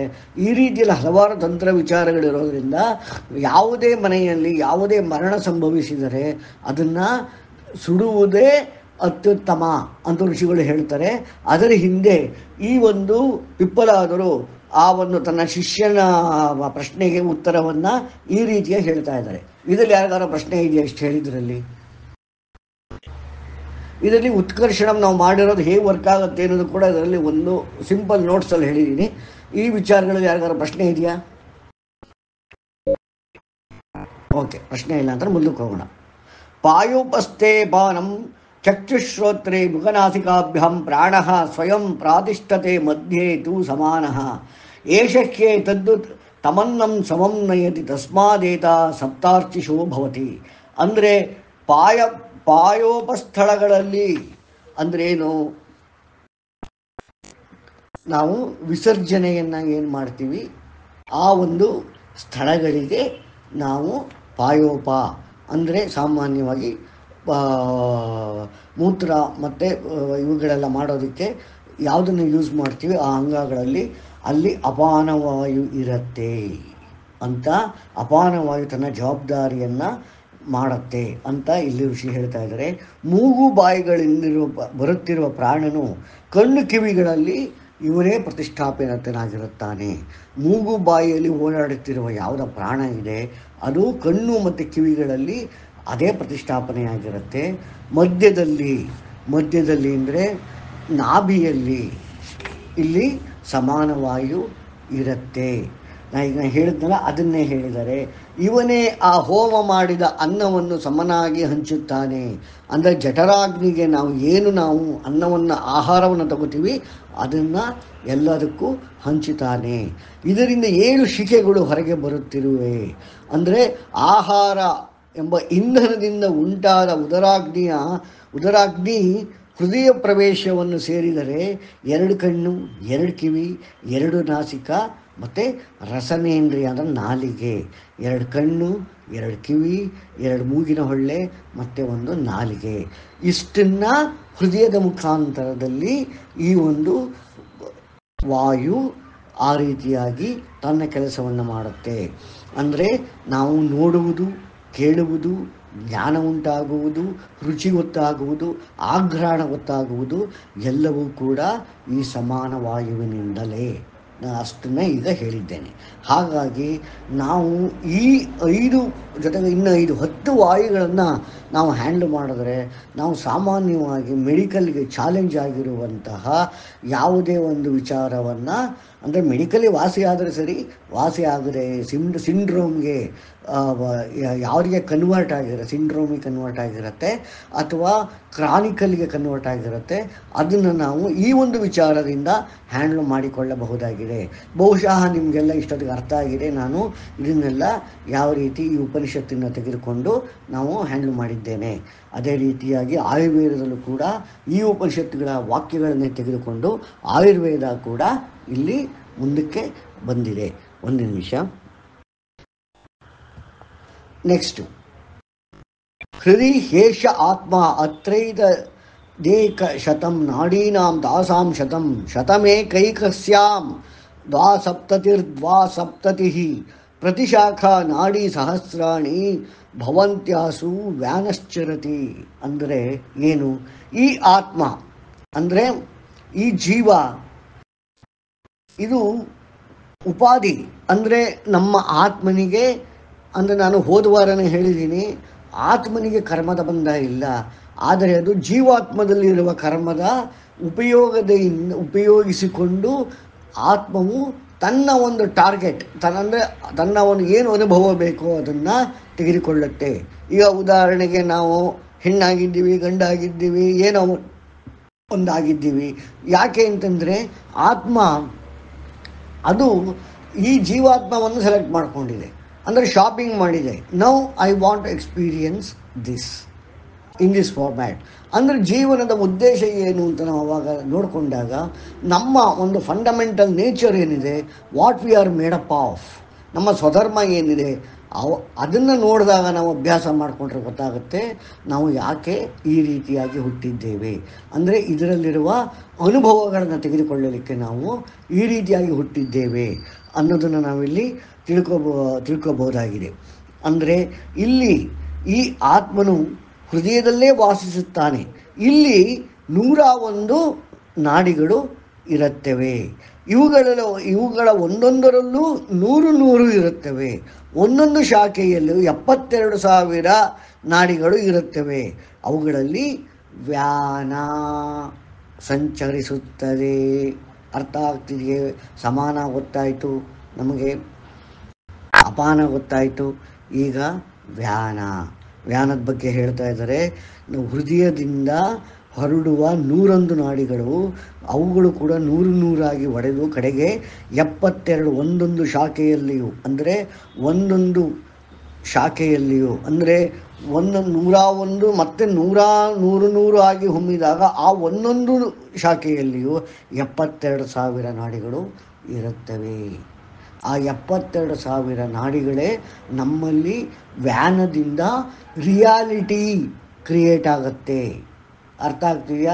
ನಮ್ಮಲ್ಲಿ ಕ್ರಿಯೇಟ್ ಆಗುವ ರಿಯಾಲಿಟೀಸ್, ವಾಸ್ತವಿಕತೆಗಳು, ನಾವು ಯಾವುದನ್ನು ವಾಸ್ತವ ಅಂತ ತಿಳ್ಕೊಂಡಿದ್ದೀವಿ, ಆ ವಾಸ್ತವಗಳು ಈ ವ್ಯಾನದಿಂದ ಉಂಟಾಗುತ್ತವೆ. ಇದು ಹೃದಯದಿಂದನೇ. ಯಾಕೆ ಅಂದರೆ ಅನಾಹತ ಚಕ್ರ ಅಲ್ಲಿದೆ. ಅನಾಹತ ಚಕ್ರವು ಏನಾಗಿದೆ, ಅನಾಹತ ಚಕ್ರದಿಂದ ಅದು it will communicate to the Mahat, where our blueprint is residing. ಅರ್ಥ ಆಗ್ತಿದೆ ಅಂತ ನಾನು ಅನ್ಕೋತೀನಿ. ಪ್ರತಿಯೊಬ್ಬ ವ್ಯಕ್ತಿಯ ಬ್ಲೂ ಪ್ರಿಂಟ್ ಅಂದರೆ ಒಂದು ಡಾಟಾ ಬೇಸ್ ಅನ್ನೋದು ಆ ಒಂದು ಮಹತ್ ಅನ್ನುವ ಪ್ರಿನ್ಸಿಪಲ್ಲಿನ ಒಳಗಡೆ ಇರುವ ದತ್ತಾಂಶದಲ್ಲಿ ಇರುತ್ತದೆ. ಇದನ್ನು ನಾವು ಕೆಲವು ಕಾನ್ಸ್ಟೆಂಟ್ಗಳನ್ನು, ಹ್ಯಾಲೋಫ್ರಾಕ್ಟೋಗ್ರಫಿ, ಈ ಥರ ಕೆಲವು ವಿಚಾರಗಳಿಂದ ನಾವು ತಿಳ್ಕೊಂಡಾಗ ಏನಾಗುತ್ತೆ, ಪ್ಲ್ಯಾಂಕ್ಸ್ ಕಾನ್ಸ್ಟೆಂಟ್ನ ತೆಗೆದುಕೊಂಡ್ರೆ 1044 ಟೈಮ್ಸ್. 1044 ಟೈಮ್ಸಲ್ಲಿ ಏನಾಗುತ್ತೆ, ಇದರಲ್ಲಿ 1044 ಅರ್ಧ ಎಷ್ಟು, 522. ಅಂದರೆ 1 ಸೆಕೆಂಡಿನ 1044 ಭಾಗದ ಒಂದು ಭಾಗದಲ್ಲಿ ನಾವು ಅಲೆಯಾಗಿರ್ತೀವಿ, ಇನ್ನೊಂದು ಭಾಗದಲ್ಲಿ ಮತ್ತೆ ನಾವು ರಿಯಾಲಿಟಿನಲ್ಲಿರ್ತೀವಿ. ಈ ರೀತಿಯಾಗಿ 1044 ಬಾರಿ 1 ಸೆಕೆಂಡಿಗೆ ನಮ್ಮ ಅಸ್ತಿತ್ವ ವೇವ್ ಟು ಪಾರ್ಟಿಕಲ್, ಅಂದರೆ ಸ್ಥೂಲದಿಂದ ಸೂಕ್ಷ್ಮ, ಸೂಕ್ಷ್ಮದಿಂದ ಸ್ಥೂಲ, ಈ ರೀತಿಯಾಗಿ ಓಡಾಡ್ತಾ ಇರುತ್ತೆ.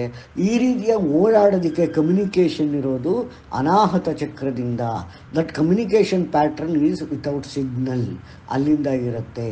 ಆ ಒಂದು ಹೃದಯದಿಂದ ಉತ್ಪನ್ನವಾಗುವುದರಿಂದ ಅಲ್ಲಿಂದ ಹೊರಡುವಂತಹ ಈ ಒಂದು ನಾಡಿಗಳು 72,000 ಈ ರೀತಿಯಾದ ಪ್ರತಿಯೊಂದು ಶಾಖೆಯಲ್ಲಿರುವಂತಹ ನಾಡಿಗಳು ನಮ್ಮ ರಿಯಾಲಿಟಿಯನ್ನು ಎಸ್ಟಾಬ್ಲಿಷ್ ಮಾಡ್ತಾ ಇರುತ್ತವೆ.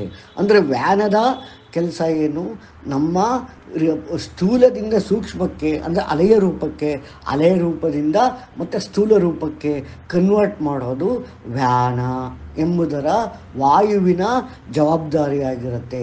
ಹೀಗಾಗಿ ನಾವು ಉತ್ಕರ್ಷಣದಲ್ಲಿ ಮಾಡ್ತಿರೋ ಟ್ರೀಟ್ಮೆಂಟಲ್ಲಿ 1,000 ರಿಯಾಲಿಟಿಗಳನ್ನು ತೆಗೆದುಕೊಂಡಿರ್ತೇವೆ.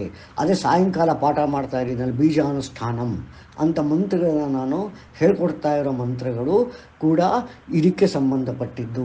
1,000 ರಿಯಾಲಿಟಿಗೆ, ಅಂದರೆ ಇಲ್ಲಿ 72,000 ನಾಡಿಗಳಿಂದ ಒಂದು ರಿಯಾಲಿಟಿ ಕ್ರಿಯೇಟ್ ಆಗುತ್ತೆ. ಆ ರೀತಿಯಾಗಿ 1,000 ರಿಯಾಲಿಟಿಗಳಿರುತ್ತೆ. ಆ 1,000 ರಿಯಾಲಿಟಿಗಳ ಜವಾಬ್ದಾರಿ ವ್ಯಾನ ಎಂಬ ಒಂದು ವಾಯುವಿನ ಜವಾಬ್ದಾರಿಯಾಗಿರುತ್ತೆ ಅನ್ನೋದು ಇಲ್ಲಿ ಈಗ ಹೇಳ್ತಾ ಇದ್ದಾರೆ. ಕೇಳಿ ಸುಮತಿಯವರೇ. ಸರ್, ಅಂದ್ರೆ ಅವಾಗ ನಮ್ಗೆ ಟೋಟಲ್ ಆಗಿ ಬರೀ 72,000 ನಾಡಿ ಮಾತ್ರ ಅಷ್ಟೇ ಅಲ್ಲ ಅದು ಸರ್ ಇರೋದು? ಅಲ್ಲ, 72,000 ಇಂಟು 1000 ಇರೋದು? ಹೌದು, 72,000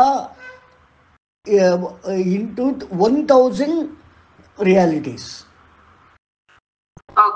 ಆ ರೀತಿ ಇರುತ್ತೆ. ಹಾಗಾಗಿ ನಾವು ಉತ್ಕರ್ಷಣಮಲ್ಲಿ ಈ ಒಂದು ವ್ಯಾನದಲ್ಲಿ ಉಂಟಾಗುವ ತೊಡಕಿನಿಂದ ನಮ್ಮ ರಿಯಾಲಿಟೀಸ್ಗಳಲ್ಲಿ ಉಂಟಾಗುವ ತೊಡಕನ್ನು, ಅಂದರೆ ಮತ್ತೆ ಅದು ಅನಾರೋಗ್ಯ ಅಥವಾ ನಮ್ಮ ಫುಲ್ ಪೊಟೆನ್ಷಿಯಲ್ ನಮಗೆ ಗೊತ್ತಾಗದೇ ಇರೋದು, ಸ್ವಧರ್ಮ ಅರ್ಥವಾಗದೇ ಇರೋದು, ನಮಗೇನು ಮಾಡಬೇಕು ಅಂತ ಗೊತ್ತು ಗುರಿ ಇಲ್ಲದೆ ಇರೋದು, ಅಥವಾ ಈ ಥರ ಏನು ಇಲ್ಲಿ ಲಿಸ್ಟ್ ಮಾಡೋಕ್ಕಾಗಲ್ಲ, ಎನಿ ಸಾರ್ಟ್ ಆಫ್ ಪ್ರಾಬ್ಲಮ್ಸ್. ಆ ಪ್ರಾಬ್ಲಮ್ಸ್ಗಳು ಅಂದರೆ ರಿಯಾಲಿಟಿಗೆ ಸಂಬಂಧಪಟ್ಟ ರಿಯಾಲಿಟೀಸ್ಗಳಲ್ಲಿ ಇಲ್ಲಿ ಏನಾಗುತ್ತೆ, ವ್ಯತ್ಯಾಸಗಳು ಉಂಟಾಗುತ್ತೆ. ಯಾವುದೋ ಒಂದು ರಿಯಾಲಿಟಿ, ಕಿವಿ ಸರಿಯಾಗಿ ಕೇಳಿಸಲ್ವೋ, ಕಣ್ಣು ಸರಿಯಾಗಿ ಕಾಣಿಸಲ್ವೋ, ಅಥವಾ ನಮಗೆ ಯಾವುದೋ ಮನಸ್ಸು ಸರಿ ಇಲ್ವೋ, ಅಥವಾ ನಮಗೆ ಯಾವುದೋ ಒಂದು ಬೇಡವಾದ ಭಾವನೆಯಲ್ಲಿ ಸಿಲುಕಿಕೊಂಡಿರ್ಬೋದು, ಅದರಿಂದ ಉಂಟಾಗುವ ಬೆನ್ನು ನೋವು ಇರ್ಬೋದು, ಕೀಲು ನೋವು ಇರ್ಬೋದು, ಲೋಯರ್ ಬ್ಯಾಕ್ ಪೈನ್ ಇರ್ಬೋದು, ಶೋಲ್ಡರ್ ನೋವು ಇರ್ಬೋದು, ಸಿಯಾಟಿಕ್ ಪೈನ್ಸ್ ಇರ್ಬೋದು. ಈ ರೀತಿಯೆಲ್ಲ ಶುರುವಾಗುತ್ತಲ್ಲ, ಇವೆಲ್ಲ ರಿಯಾಲಿಟೀಸು. ಈ 1000 ರಿಯಾಲಿಟೀಸ್ನೇ ಇಲ್ಲಿ ನಾವು ವಿಶ್ವ, ವಿಷ್ಣು ಅಂತ ಕರೀತಾ ಇದ್ದೀವಿ. ಇದರ 1000 short form realities ಲಿಸ್ಟಿಂಗೇ Vishnu Sahasranama. ಆದರೆ ಆ ಮಂತ್ರಗಳ ಪ್ರಯೋಗದಿಂದ ಈ ವ್ಯಾನವನ್ನು ಹ್ಯಾಂಡ್ಲ್ ಮಾಡಿ ನಮ್ಮ ರಿಯಾಲಿಟಿನ ಸರಿ ಮಾಡ್ಕೊಳ್ಳೋಕ್ಕೆ ಇರೋದು ಬೃಹತಿ ಸಹಸ್ರ ಅನ್ನೋ 1000 ಮಂತ್ರಗಳು. ಈ 1000 ಮಂತ್ರಗಳಲ್ಲಿ ಅಡಕವಾಗಿರುವ ಬೀಜಾಕ್ಷರಗಳು, ಒಂದೊಂದು ಮಂತ್ರಗಳು ಕೂಡ ವ್ಯಾನದ 72,000 ನಾಡಿಗಳ ಇಂಪ್ಯಾಕ್ಟನ್ನು ಮಾಡುತ್ತೆ. ಅದು ಒಂದು ನಡೆಯೋದು ಯಾತ್ರೆಯಿಂದ ಅಂದರೆ ಪುನಃ resonance of sound and light ಇವುಗಳಿಂದ ನಡೆಯುತ್ತೆ. ಇವುಗಳಿಂದ ನಡೆದ ನಾವೇನು ಮಾಡ್ತೀವಿ, ಈ ರೀತಿ ಏನೇ ತೊಂದರೆ ಇದ್ದರೂ ಕೂಡ ನಾವು ಇದರಿಂದ ಸರಿ ಮಾಡ್ತಾ ಇದ್ದೀವಿ. ಕೇಳಿ ಕೀರ್ತಿಯವರೇ. ಸರ್, ಇದು ಬೃಹತಿ ಸಹಸ್ರ ಅಂತ ಹೇಳಿದ್ರಲ್ಲ ಸರ್, ಇದು 3 ಪಾರ್ಟ್ ಇದೆ ಅಂತಾನು ಹೇಳಿದ್ರಿ ಸರ್. ಇದು ಅಲ್ಲ, 3 ಪಾರ್ಟ್ ಅಲ್ಲ, ಅದರಲ್ಲಿ ಬೃಹತಿ, ತ್ರಿಷ್ಟುಪ್, ಅನುಷ್ಟುಪ್ 3 ರೀತಿಯಾದ ಪೊಟೆನ್ಷಿಯಾಗಳು, ಅದರ ಛಂದಸ್ಸುಗಳಿವೆ ಅಂತ. ಈ 72,000 ನಾಡಿಗಳ 1,000 ಗುಂಪು, ಆ 1,000 ಗುಂಪಿನಲ್ಲಿ ಬೃಹತಿ, ಅನುಷ್ಟುಪ್, ತ್ರಿಷ್ಟುಪ್ ಅಂತ 3 ರೀತಿಯಾದ ಛಂದಸ್ಸು ಪ್ರಕಾರಗಳನ್ನು ಹೊಂದಿದೆ. ಹಾಗಾಗಿ 3 ರೀತಿಯ ಛಂದಸ್ಸುಗಳಿರೋದಂದರೆ 3 ರೀತಿಯಾದ ಪೊಟೆನ್ಷಿಯಲ್ಸ್ ಇದರಲ್ಲಿ ಇದೆ. ಛಂದಸ್ಸು ಅಂದರೆ ಏನು? ಹೊದಿಕೆ, ಅಂದರೆ ಯಾವುದೇ ಒಂದು ಪ್ರಾಬಬಿಲಿಟಿನ ಹೋಲ್ಡ್ ಮಾಡಿರುತ್ತೆ. ಅಂದರೆ ಈಗ ಒಂದು ಮಾವಿನ ಓಟೆ,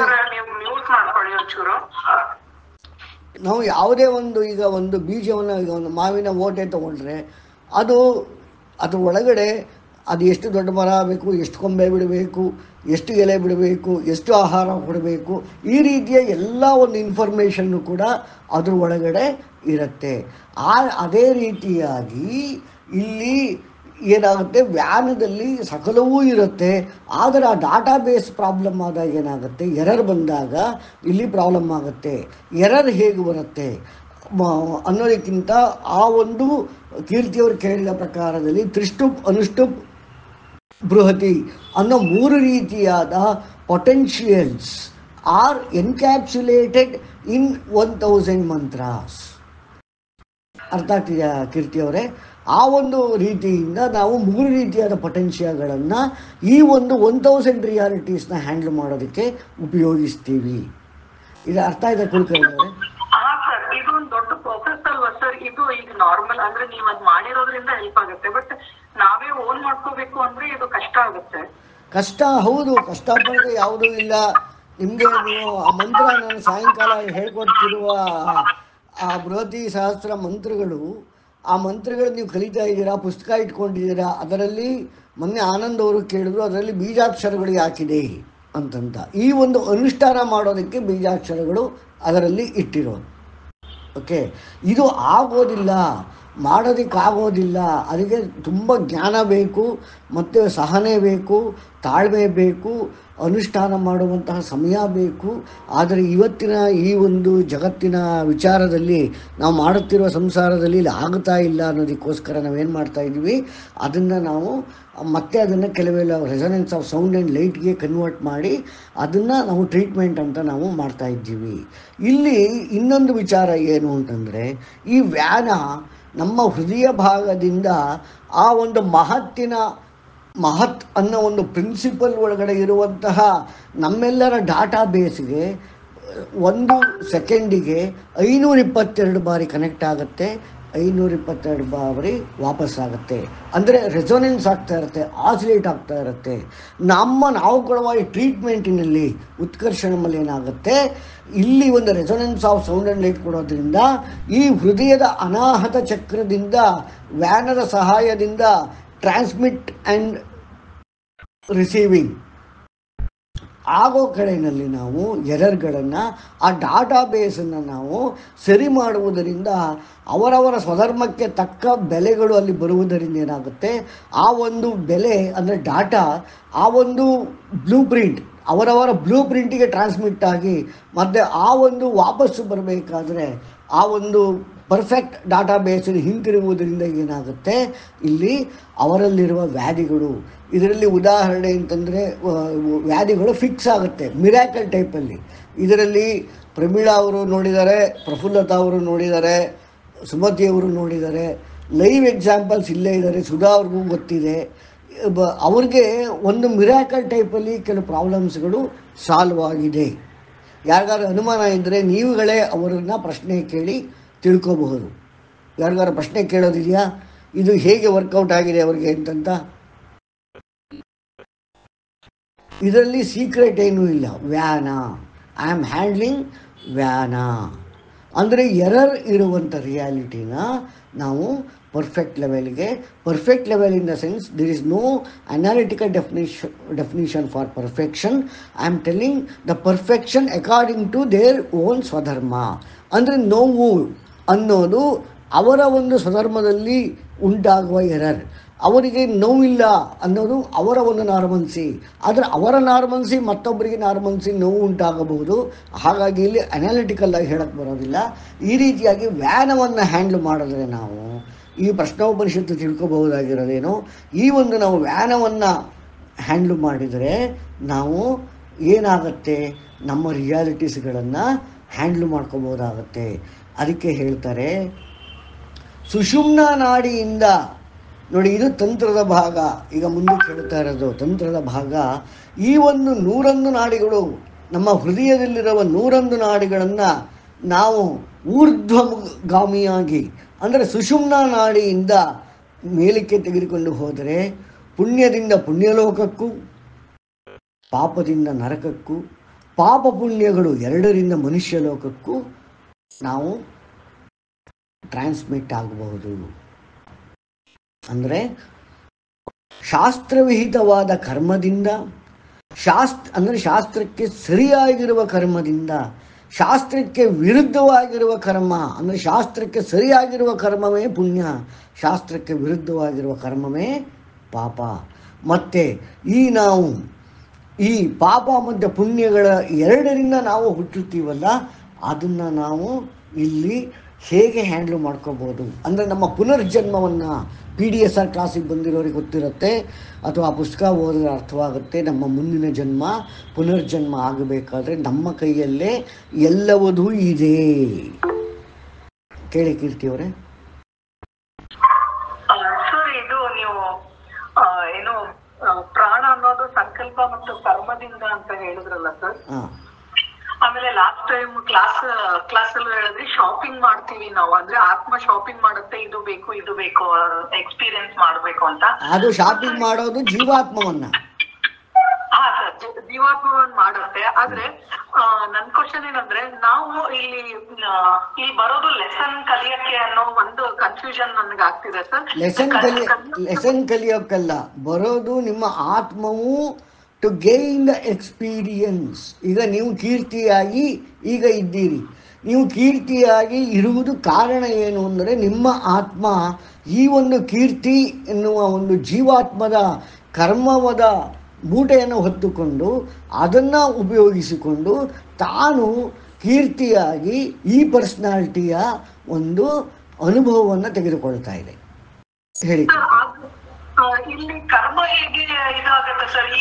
ಈಗಿನ ಇದ್ರಲ್ಲಿ ನಾನು ಏನೋ ಒಂದಿಷ್ಟು ತಪ್ಪು ಮಾಡಿರ್ತೀನಿ, ಏನೋ ಒಂದಿಷ್ಟು ಒಳ್ಳೆ ಕೆಲಸ ಮಾಡಿರ್ತೀನಿ, ಆವಾಗ ಅದು ನೆಕ್ಸ್ಟ್ ನೆಕ್ಸ್ಟ್ ಜನ್ಮಕ್ಕೆ ಅದು ನಮ್ಗೆ ಹೇಗೆ ಹೆಲ್ಪ್ ಆಗುತ್ತೆ, ಅಥವಾ ಏನು ಅದರಿಂದ ನಮ್ಗೆ ಕಾನ್ಸಿಕ್ವೆನ್ಸಸ್ ಏನಾಗುತ್ತೆ ಅನ್ನೋದು ನೆಕ್ಸ್ಟ್ ಜನ್ಮದಲ್ಲಿ, ಮತ್ತೆ ಎಕ್ಸ್ಪೀರಿಯನ್ಸ್ ಮಾಡ್ಬೇಕು ಅಂದಿರೋದು ಹೇಗೆ ಕನೆಕ್ಟ್ ಆಗಿರುತ್ತೆ ಸರ್? ಎಕ್ಸ್ಪೀರಿಯನ್ಸ್ ಮಾಡ್ಬೇಕು ಅನ್ನೋದು ಸಪೋಸ್ ಈಗ ನಾನೇನೋ ಈಗ ಅನ್ಕೊಂಡಿರ್ತೀನಿ ನಾನು ಮುಂದೆ ತುಂಬಾ ಏನೋ ಒಂದು ಕೂಡು ಕುಟುಂಬದಲ್ಲಿ ಹುಟ್ಟಬೇಕು ಅಥವಾ ನಂಗೇನೋ ಇದೆಲ್ಲ ಎಕ್ಸ್ಪೀರಿಯನ್ಸ್ ಮಾಡ್ಬೇಕು ಅನ್ನೋದು ನನ್ಗೆ ಒಂದು ಆಸೆ ಇರುತ್ತೆ. ಬಟ್ ಇಲ್ಲಿ ಕರ್ಮನೂ ಹೇಗೆ ಅಲ್ಲಿ ಏನೋ ಕನೆಕ್ಟ್ ಆಗುತ್ತೆ ಸರ್? ಈಗ ಒಳ್ಳೇದ್ ಮಾಡಿರ್ತೀನಿ, ಕೆಟ್ಟದ್ ಮಾಡಿರ್ತೀನಿ, ಅದು ನಮಗ್ ಗೊತ್ತಿರೋದಿಲ್ಲ. ಅಲ್ಲಿ ಹೋದಾಗ ಅದನ್ನ ಎಕ್ಸ್ಪೀರಿಯನ್ಸ್ ನಾನು ಮಾಡಿರ್ತೀನ ಅಥವಾ ಮಾಡಿರೋದಿಲ್ವಾ, ಹೇಗೆ ಸರ್ ಅದು? ಅದು ಸ್ವಲ್ಪ ಕನ್ಫ್ಯೂಷನ್ ಆಗಿದೆ. ಅದೇ ನಾನು ಹೋದ ವಾರ ಹೇಳಿದೆ, ಬೇಕು ಬೇಡಗಳಲ್ಲಿ ಸಿಕ್ಕಿಕೊಂಡಾಗ ನಾವು ಜೀವಾತ್ಮವನ್ನೇ ಅಂದರೆ ನಮ್ಮ ಜೀವವನ್ನೇ ಮನಸ್ಸನ್ನೇ ನಾನು ಅಂತ ಅಂದುಕೊಂಡಿರುವುದರಿಂದ ಅದರ ಪ್ರಕಾರದಲ್ಲಿ ಮುಂದಿನ ಜನ್ಮವನ್ನು ಆ ಕರ್ಮದ ಪ್ರಕಾರದಲ್ಲಿ ಆ ಇಷ್ಟದ ಪ್ರಕಾರದಲ್ಲಿ ಬೇಕು ಬೇಡಗಳ ವಿಚಾರದಲ್ಲಿ ನಾವು ತಗೋತೀವಿ. ಆ ಬೇಕು ಬೇಡಗಳಿಗೆ ಅದಕ್ಕೆ ಸರಿಯಾದ ಕರ್ಮಗಳನ್ನ ನಾವು ಮಾಡಿದರೆ ಆ ರೀತಿಯಾಗಿ ತಗೋತೀವಿ.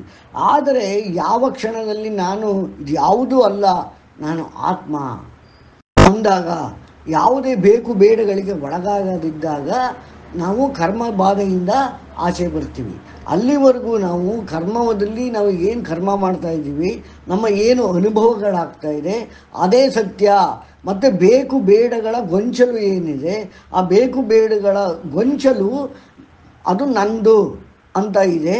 ನಾನು ಸುಖ ಪಡ್ತೀನಿ, ನಾನು ಸುಖ ಪಡಬೇಕು, ಈ ರೀತಿಯ ಎಲ್ಲ ವಿಚಾರ ಅಂದರೆ ನಾವು constructed ego, constructed mind related to ಜೀವ, ಅದರಲ್ಲಿ ನಾವು ಅಂದ್ಕೊಂಡಿರೋದ್ರಿಂದ ನಾವು ಆ ರೀತಿಯಾಗಿ ಪುನರ್ಜನ್ಮವನ್ನು ಆ ಕಾರಣ ಪ್ರಯತ್ನದಲ್ಲಿ ಎತ್ತುತ್ತಾ ಹೋಗ್ತೀವಿ.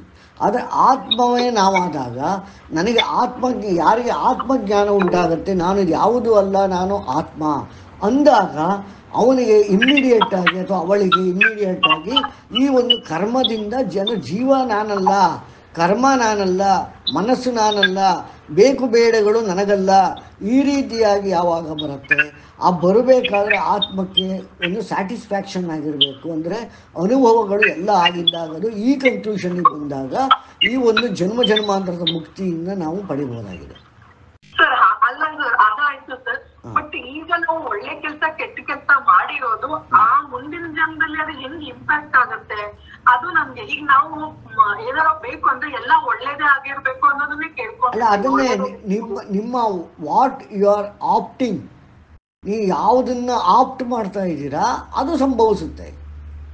ಅಂದ್ರೆ ಕೆಟ್ಟದ್ ನಾನು ಏನು ಕೇಳೋದೇ ಇಲ್ಲ ಸರ್. ನಂಗೆ ಅಂದ್ರೆ ಇದು ಬೇಡ ಅದು ಬೇಡ ಹಂಗೆ ನಂಗೆ ಎಲ್ಲದು ಒಳ್ಳೇದೇ ಆಗಿರ್ಬೇಕು ಅಂದ್ರೆ ಇಲ್ಲಿ ನಾನು ಕೆಟ್ಟದ್ದು ಮಾಡ್ತಾ ಇದ್ದೀನಿ ಕೂಡ. ಈಗ ಸಪೋಸ್ ರಾಜಕಾರಣಿಗಳೇ ಹಾಗೆ ಸರ್, ಅವರು ಎಲ್ಲದನ್ನು ಅವರು ಇದಕ್ಕೆ ನೋಡ್ಕೊಳ್ತಿದ್ದಾರೆ, ಅವ್ರದ್ದು ಬೇಕು ಬೇಡಗಳನ್ನೇ ನೋಡ್ತಿದ್ದಾರೆ. ಆದ್ರೆ ಮುಂದಿನ ಜನ್ಮದಲ್ಲಿ ಅವರು ಮತ್ತೆ ಅದನ್ನೇ ಅವ್ರು ಕೇಳಿದಾಗ ಇಲ್ಲಿ ಬೇರೆಯವ್ರಿಗೆ ತೊಂದರೆ ಮಾಡಿರೋದು ಅವ್ರಿಗೆ ಏನು ಇಂಪ್ಯಾಕ್ಟೇ ಆಗಲ್ವಾ? ಆಗತ್ತೆ.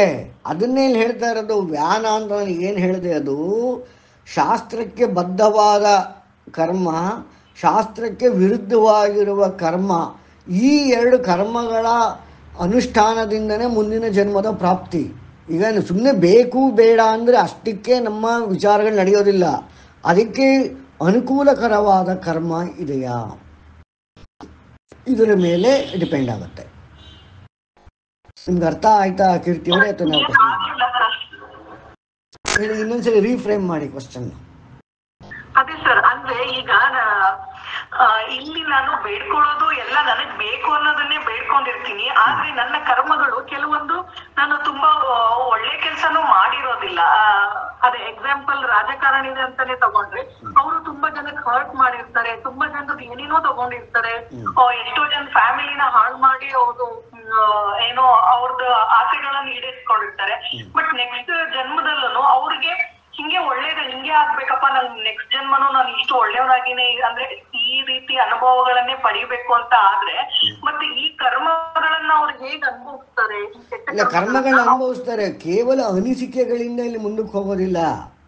ರಿಯಲೈಸೇಷನ್, ಅನಿಸಿಕೆ ಬೇರೆ, ರಿಯಲೈಸೇಷನ್ ಬೇರೆ. ಜ್ಞಾನೋದಯವಾಗಿದ್ದರೆ ನಿಮಗೆ ಕಂಟ್ರೋಲು, ಇಲ್ಲ ಅಂದರೆ ಕರ್ಮ ಡ್ರಿವನ್. ಕರ್ಮದಿಂದ ನಾವು ಆ ರೀತಿಯಾದ ವಾಸನೆಗಳನ್ನು ಹೊಂದಿರ್ತೀವಿ. ನಾವು ಬಾಯಲ್ಲಿ ಏನೇ ಅಥವಾ ಮನಸ್ಸಲ್ಲಿ ಏನೇ ಸಂಕಲ್ಪ ಇರ್ಬೋದು, ಅದಕ್ಕೆ ಪರಿಪೂರ್ಣವಾದ ಕರ್ಮ ಅಂದರೆ ಅದಕ್ಕೆ ವಿಧಿತವಾದ ಅಂದರೆ ಶಾಸ್ತ್ರವು ಹೇಳುವಂತಹ ಕರ್ಮಗಳನ್ನು ನಾವು ಮಾಡಿದರೆ ನಮ್ಮ ಅನಿಸಿಕೆಗಳು ಎಕ್ಸಿಕ್ಯೂಟ್ ಆಗುತ್ತೆ. ಬರೀ ಕೆಟ್ಟ ಕೆಲಸನೇ ಮಾಡಿಕೊಂಡು ನಾನು ಒಳ್ಳೆಯನಾಗೆ ಮತ್ತಿದೇ ಬೇಕು ಅದೇ ಬೇಕು ಅಂದರೆ ಆ ಕರ್ಮಗಳು ಬಿಡೋದಿಲ್ಲ. ಯಾರೂ ಕರ್ಮದಿಂದ ತಪ್ಪಿಸಿಕೊಳ್ಳಲಿಕ್ಕೆ ಸಾಧ್ಯವಿಲ್ಲ. ಒಂದೇ ಒಂದು ಸಾಧ್ಯತೆ ಇರೋದೇನೆಂದರೆ ಜ್ಞಾನೋದಯ. ಜ್ಞಾನೋದಯವಿಲ್ಲದ ಯಾವುದೇ ಅನಿಸಿಕೆಗಳಿಗೆ ಬೆಲೆ ಇಲ್ಲ. ಅವರು ಕರ್ಮದ ಪಾಶದಲ್ಲಿ ಸಿಕ್ಕೇ ಸಿಗ್ತಾರೆ. ಅದಕ್ಕೆ ಅರುಣಪಾಶ ಅಂತ ಕರೀತಾರೆ. ಓಕೆ ಓಕೆ, ಕೇಳಿ ಆನಂದ್ ಅವರೇ. ಸರ್, ಈಗ ಜೀವಾತ್ಮ ಮತ್ತೆ ಆತ್ಮ ಹೇಳಿರಲ್ಲ, ಈಗ ಜೀವಾತ್ಮ ಈ ಪರಮಾತ್ಮನ ಅಂಶ ಅಲ್ವಾ? ಅಲ್ಲ, ಜೀವಾತ್ಮ is A local dynamics of moment and thought. ಅಂದರೆ ಈಗ ನಾವು ಒಂದು ಪ್ರತ್ಯೇಕವಾದ ದೇಹವನ್ನು ಜೀವವನ್ನು ಹೊಂದಿದ್ದೇವೆ, ಆಯಿತಾ? ಅಂದರೆ ಈ ಪ್ರಾಣದಿಂದ ಜೀವ ಬರುತ್ತೆ. ಓಕೆ, ಅಂದರೆ ಜೀವ ಅಂದರೆ ಏನರ್ಥ ಇಲ್ಲಿ? ವ್ಯವಹಾರ ಮಾಡುತ್ತೆ, ನಮ್ಮ ಒಳಗಡೆ ಮತ್ತು ಹೊರಗಡೆ ವ್ಯವಹಾರ ಮಾಡುತ್ತೆ. ಅಂದರೆ ಈಗ ಜೀವ ಹೋದ ತಕ್ಷಣ ನಮ್ಮ ಬಾಡಿ ಕೊಳ್ತೋಗುತ್ತೆ. ಯಾತಕ್ಕೆ ಕೊಳ್ತೋಗುತ್ತೆ ಅಂತಂದರೆ ಒಳಗಡೆ ವಾಯುಗಳ ಸಂಚಾರವಿಲ್ಲ, ಈ 10 ವಾಯುಗಳ ಸಂಚಾರವಿಲ್ಲ. ಓಕೆ, ಆ ಜೀವ ಅಂತನ್ನೋದು ಈ ವಾಯುಗಳ ಅದನ್ನೇ ಇಲ್ಲಿ ಋಷಿ ಕೇಳ್ತಾ ಇರೋದು. ಅಂದರೆ ಇದೆಲ್ಲ ಹೇಗೆ ನಮ್ಮ ಒಳಗಡೆ ನಡೆಯುತ್ತೆ ಹೊರಗಡೆ ನಡೆಯುತ್ತೆ ಅಂತಂದರೆ ಈ ದಶವಾಯುಗಳ ಸಂಚಾರದಿಂದ ನಮ್ಮಲ್ಲಿ ಜೀವ ಅನ್ನೋದು ಚಲನೆಯಲ್ಲಿ ಇರುತ್ತೆ. ಆ ಚಲನೆಯಲ್ಲಿ ಇದ್ದಾಗ ಏನಾಗುತ್ತೆ, ಅದಕ್ಕೆ ಸಪ್ರೇಟ್ ಆದ ಚಲನೆ ಮತ್ತು ಚಿಂತನೆ ಇದೆ. ಆ ಚಲನೆ ಮತ್ತು ಚಿಂತನೆ ಇದೆ. ಆತ್ಮ ಅನ್ನೋದು ಪರಮಾತ್ಮನ ಅಂಶ, ಜೀವಾತ್ಮ ಅನ್ನೋದು ಆಯಾ ಒಂದು ಲೋಕಲ್. ಅಂದರೆ ಈಗ ನಿಮ್ಮಲ್ಲಿ ಹುಟ್ಟುತ್ತಿರುವ ಈ ಒಂದು ಆನಂದ್ ಎನ್ನುವ ಒಂದು ದೇಹದ ಪ್ರಯುಕ್ತತೆಯಲ್ಲಿ ನಿಮ್ಮ ಪರಿಸರ, ನಿಮ್ಮ ಸಮಾಜ, ನಿಮ್ಮ ಫ್ಯಾಮಿಲಿ ಎಲ್ಲ ವಿಚಾರಗಳಲ್ಲಿ ಉಂಟಾಗಿರತಕ್ಕಂತಹ ಒಂದು ನಾನತ್ವ, ಅಲ್ಲಿ ಆ ನಾನತ್ವದ ಪ್ರಕಾರದಲ್ಲಿ ಚಲಿಸುವಂತಹ ಚಲನೆ ಮತ್ತು ಚಿಂತನೆ, ಇದನ್ನು ಜೀವಾತ್ಮ ಅಂತ ಕರೀತಾರೆ ಸರ್. ಕರೆಕ್ಟ್. ಆದ್ರೆ ಜೀವಾತ್ಮನಿಗೆ ಕರ್ಮ ಅಂಟ್ಕೊಳತ್ತಲ್ವಾ? ಕರ್ಮ ಜೀವಾತ್ಮನಿಗೆ ಮಾತ್ರ ಸಂಬಂಧಿಸಿದ್ದು. ಅಂದಮೇಲೆ ಜೀವಾತ್ಮ ಇಸ್ ಅಂದ್ರೆ ಎಟರ್ನಲ್. ಅದು ಜೀವಾತ್ಮ ಈಗ ಈ ಮಾಡಿದ ಕರ್ಮ ಅನುಭವಿಸ್ಕೊಂಡು ನಮ್ಮ ಸಂಚಿತ ಕರ್ಮಗಳು ಎಲ್ಲಾನು ಸೇರಿಸ್ಕೊಂಡು ಅದನ್ನೇ ಹೇಳಿದ್ದು. ಜೀವಾತ್ಮಕ್ಕೆ ಮುಕ್ತಿ ಇಲ್ಲ, ಪರಮಾತ್ಮಕ್ಕೆ ಮುಕ್ತಿ. ಅಂದ್ರೆ ಜೀವಾತ್ಮನಿಗೆ ಮುಕ್ತಿ ಇಲ್ಲ. ಅಂದ್ರೆ ಮುಕ್ತಿ ಅಂದ್ರೆ ಇದರಲ್ಲಿ ನೀವು ಇನ್ನೊಂದು ಪಾಯಿಂಟ್ ಅರ್ಥ ಮಾಡ್ಕೊಳ್ಳಿ. ಜೀವ ಅನ್ನೋದು ನೀವು ಈಗ ಉದಾಹರಣೆ ನಿಮ್ಮಲ್ಲಿರುವ ಜೀವ, ಆನಂದ್ ಅನ್ನೋರಿರುವ ಜೀವ, ಆನಂದ್ ಅನ್ನೋರು ಹುಟ್ಟಿದಾಗ ಉಂಟಾಗಿರುವ ವಿದ್ಯಮಾನ ನೀವು ಬದುಕಿರೋ ತನಕ ಇರುವಂತಹ ವಿದ್ಯಮಾನ, ಅದಕ್ಕೆ ಕಂಟಿನ್ಯೂಟಿ ಇಲ್ಲ. It is called phenomena. ಅಂದರೆ ಆ ಕರ್ಮಗಳ ಮೂಟೆ ಇರುತ್ತೆ, ಜೀವ ಅನ್ನೋದು ಚಲನೆಯಲ್ಲಿರೋದಿಲ್ಲ. ಅರ್ಥ ಆಗ್ತಿದ್ಯಾ? ಸ್ವಲ್ಪ ಹೋಗ್ತಾ ಇದೆ ಸರ್. ಅಂದರೆ ಈಗ ನೀವು ಹುಟ್ಟಿದಿರಲ್ಲ, ನೀವು ಹುಟ್ಟಿದಾಗ ನಿಮ್ಮಲ್ಲಿರುವ ಜೀವ ಅನ್ನೋದು ಹುಟ್ಟಿತು. ನೀವು ಮರಣಿಸಿದಾಗ ನಿಮ್ಮಲ್ಲಿರುವ ಜೀವ ಮುಗಿದೋಯ್ತು. ಆದರೆ ಅದಕ್ಕೆ ಸಂಬಂಧಿಸಿದ ಕರ್ಮ ಒಂದ್ ಕಡೆ ಶೇಖರಣೆ ಆಯಿತು, ಆತ್ಮ ಹೊರಟೋಯ್ತು. ಈಗ ನೀವು ಮಾಡಿದ ಕರ್ಮದ ಅನುಸಾರವಾಗಿ ಒಂದು ಫಿನಾಮಿನಾ ಅದು. ಓಕೆ, ಆ ಫಿನಾಮಿನಾ ಮತ್ಯಾವುದೋ ಆತ್ಮ ಆಯ್ಕೋಬೋದು. ನಿಮ್ಮ ಈ ಜೀವನದಲ್ಲಿ ಮಾಡಿರುವ ಕರ್ಮದ ಪ್ರಯುಕ್ತತೆಯಲ್ಲಿ ಆ ಒಂದು ಇದನ್ನ ನೀವೇ ಆಯ್ಕೋಬಹುದು ಅಥವಾ ಮತ್ತೆ ಯಾವುದೋ ಆತ್ಮ ಆಯ್ಕೋಬಹುದು. ಅಂದ್ರೆ ಒಂದು ಈಗ ಆನಂದ್ ಅನ್ನೋ ಫಿನಾಮಿನಾದಲ್ಲಿ ಇರುವ ಆತ್ಮ ಅದು ತನ್ನ ಜರ್ನಿಯನ್ನ ಮುಂದುವರಿಸುತ್ತೆ, ಆದರೆ ಅದಕ್ಕೆ ಕರ್ಮದ ಸಂಬಂಧ ಇಲ್ಲ. ಆದರೆ ಜೀವ ಅನ್ನೋದು ಯಾವುದೇ ಒಂದು ರಚನೆಯು ಕೈಗೊಂಡಾಗ, ಈ ದಶವಾಯುಗಳು ಏನು ಹೇಳ್ತಾ ಇದ್ದೀನಿ, ಈ ವಾಯುಗಳು ಸೇರಿಕೊಂಡಾಗ ಅಲ್ಲಿ ಉತ್ಪತ್ತಿಯಾಗುವಂತಹ ಒಂದು ಫಿನಾಮಿನಾ. ಇಲ್ಲಿ ಕಂಟಿನ್ಯೂಟಿ ಈಸ್ ಫಾರ್ ಆತ್ಮ, ನಾಟ್ ಫಾರ್ ಜೀವ. ಜೀವ ಯಾವಾಗ ಅಂದರೆ ಫಾರಮ್ ಆಗುತ್ತಲ್ಲ, ಹಾ ಹಾ ಅಂದರೆ ನಿಮ್ಮ ತಾಯಿಯ ಹೊಟ್ಟೆಯಲ್ಲಿ ನೀವು ಫಾರಮ್ ಆದಾಗ ಜೀವ ಎಂಟ್ರಿ ಅಂತಿಲ್ಲ, ಆ ಸ್ವಿಚ್ ಆನ್ ಆಗಿದ್ದು. ಜೀವ ಅಂದ್ರೇನು, it is switch on and switch off. Okay ಆದರೆ ಕರ್ಮ ಮತ್ತು ಆತ್ಮ ಎರಡು ಕೂಡ ಕಂಟಿನ್ಯೂಸ್ ಫ್ಲೋನಲ್ಲಿರುತ್ತೆ. Okay okay okay sir okay. ಒಂದು ಸ್ವಲ್ಪ ಕಾಂಪ್ಲೆಕ್ಸ್ ಆಗಿ ಅನಿಸುತ್ತೆ. ಯೋಚನೆ ಮಾಡ್ಬೇಕು ಸರ್, ಇನ್ನೊಂದು ಸ್ವಲ್ಪ ಅದ್ರ ಬಗ್ಗೆನೇ ಸ್ವಲ್ಪ ಮೆಡಿಟೇಟ್ ಮಾಡಿದ್ರೆ ಏನಾದ್ರು ಅರ್ಥ ಆಗ್ಬೋದು. ಹೌದು ಹೌದು ಹೌದು, ಹೇಳಿ ಸರ್. ಸರ್ ಇದು ನೀವು ಕರ್ಮ ಮತ್ತೆ ಆತ್ಮ ಜೊತೆಗೆ ಹೋಗುತ್ತಾ, ಏನೋ ಇದು ಕರ್ಮ ಅಲ್ಲಿ ಒಂದ್ ಸ್ಟೋರ್ ಆಗಿ ಅದನ್ನ ಬೇರೆಯವ್ರು ತಗೊಳ್ತಾರ, ಅದು ಹೇಗೆ ಸರ್?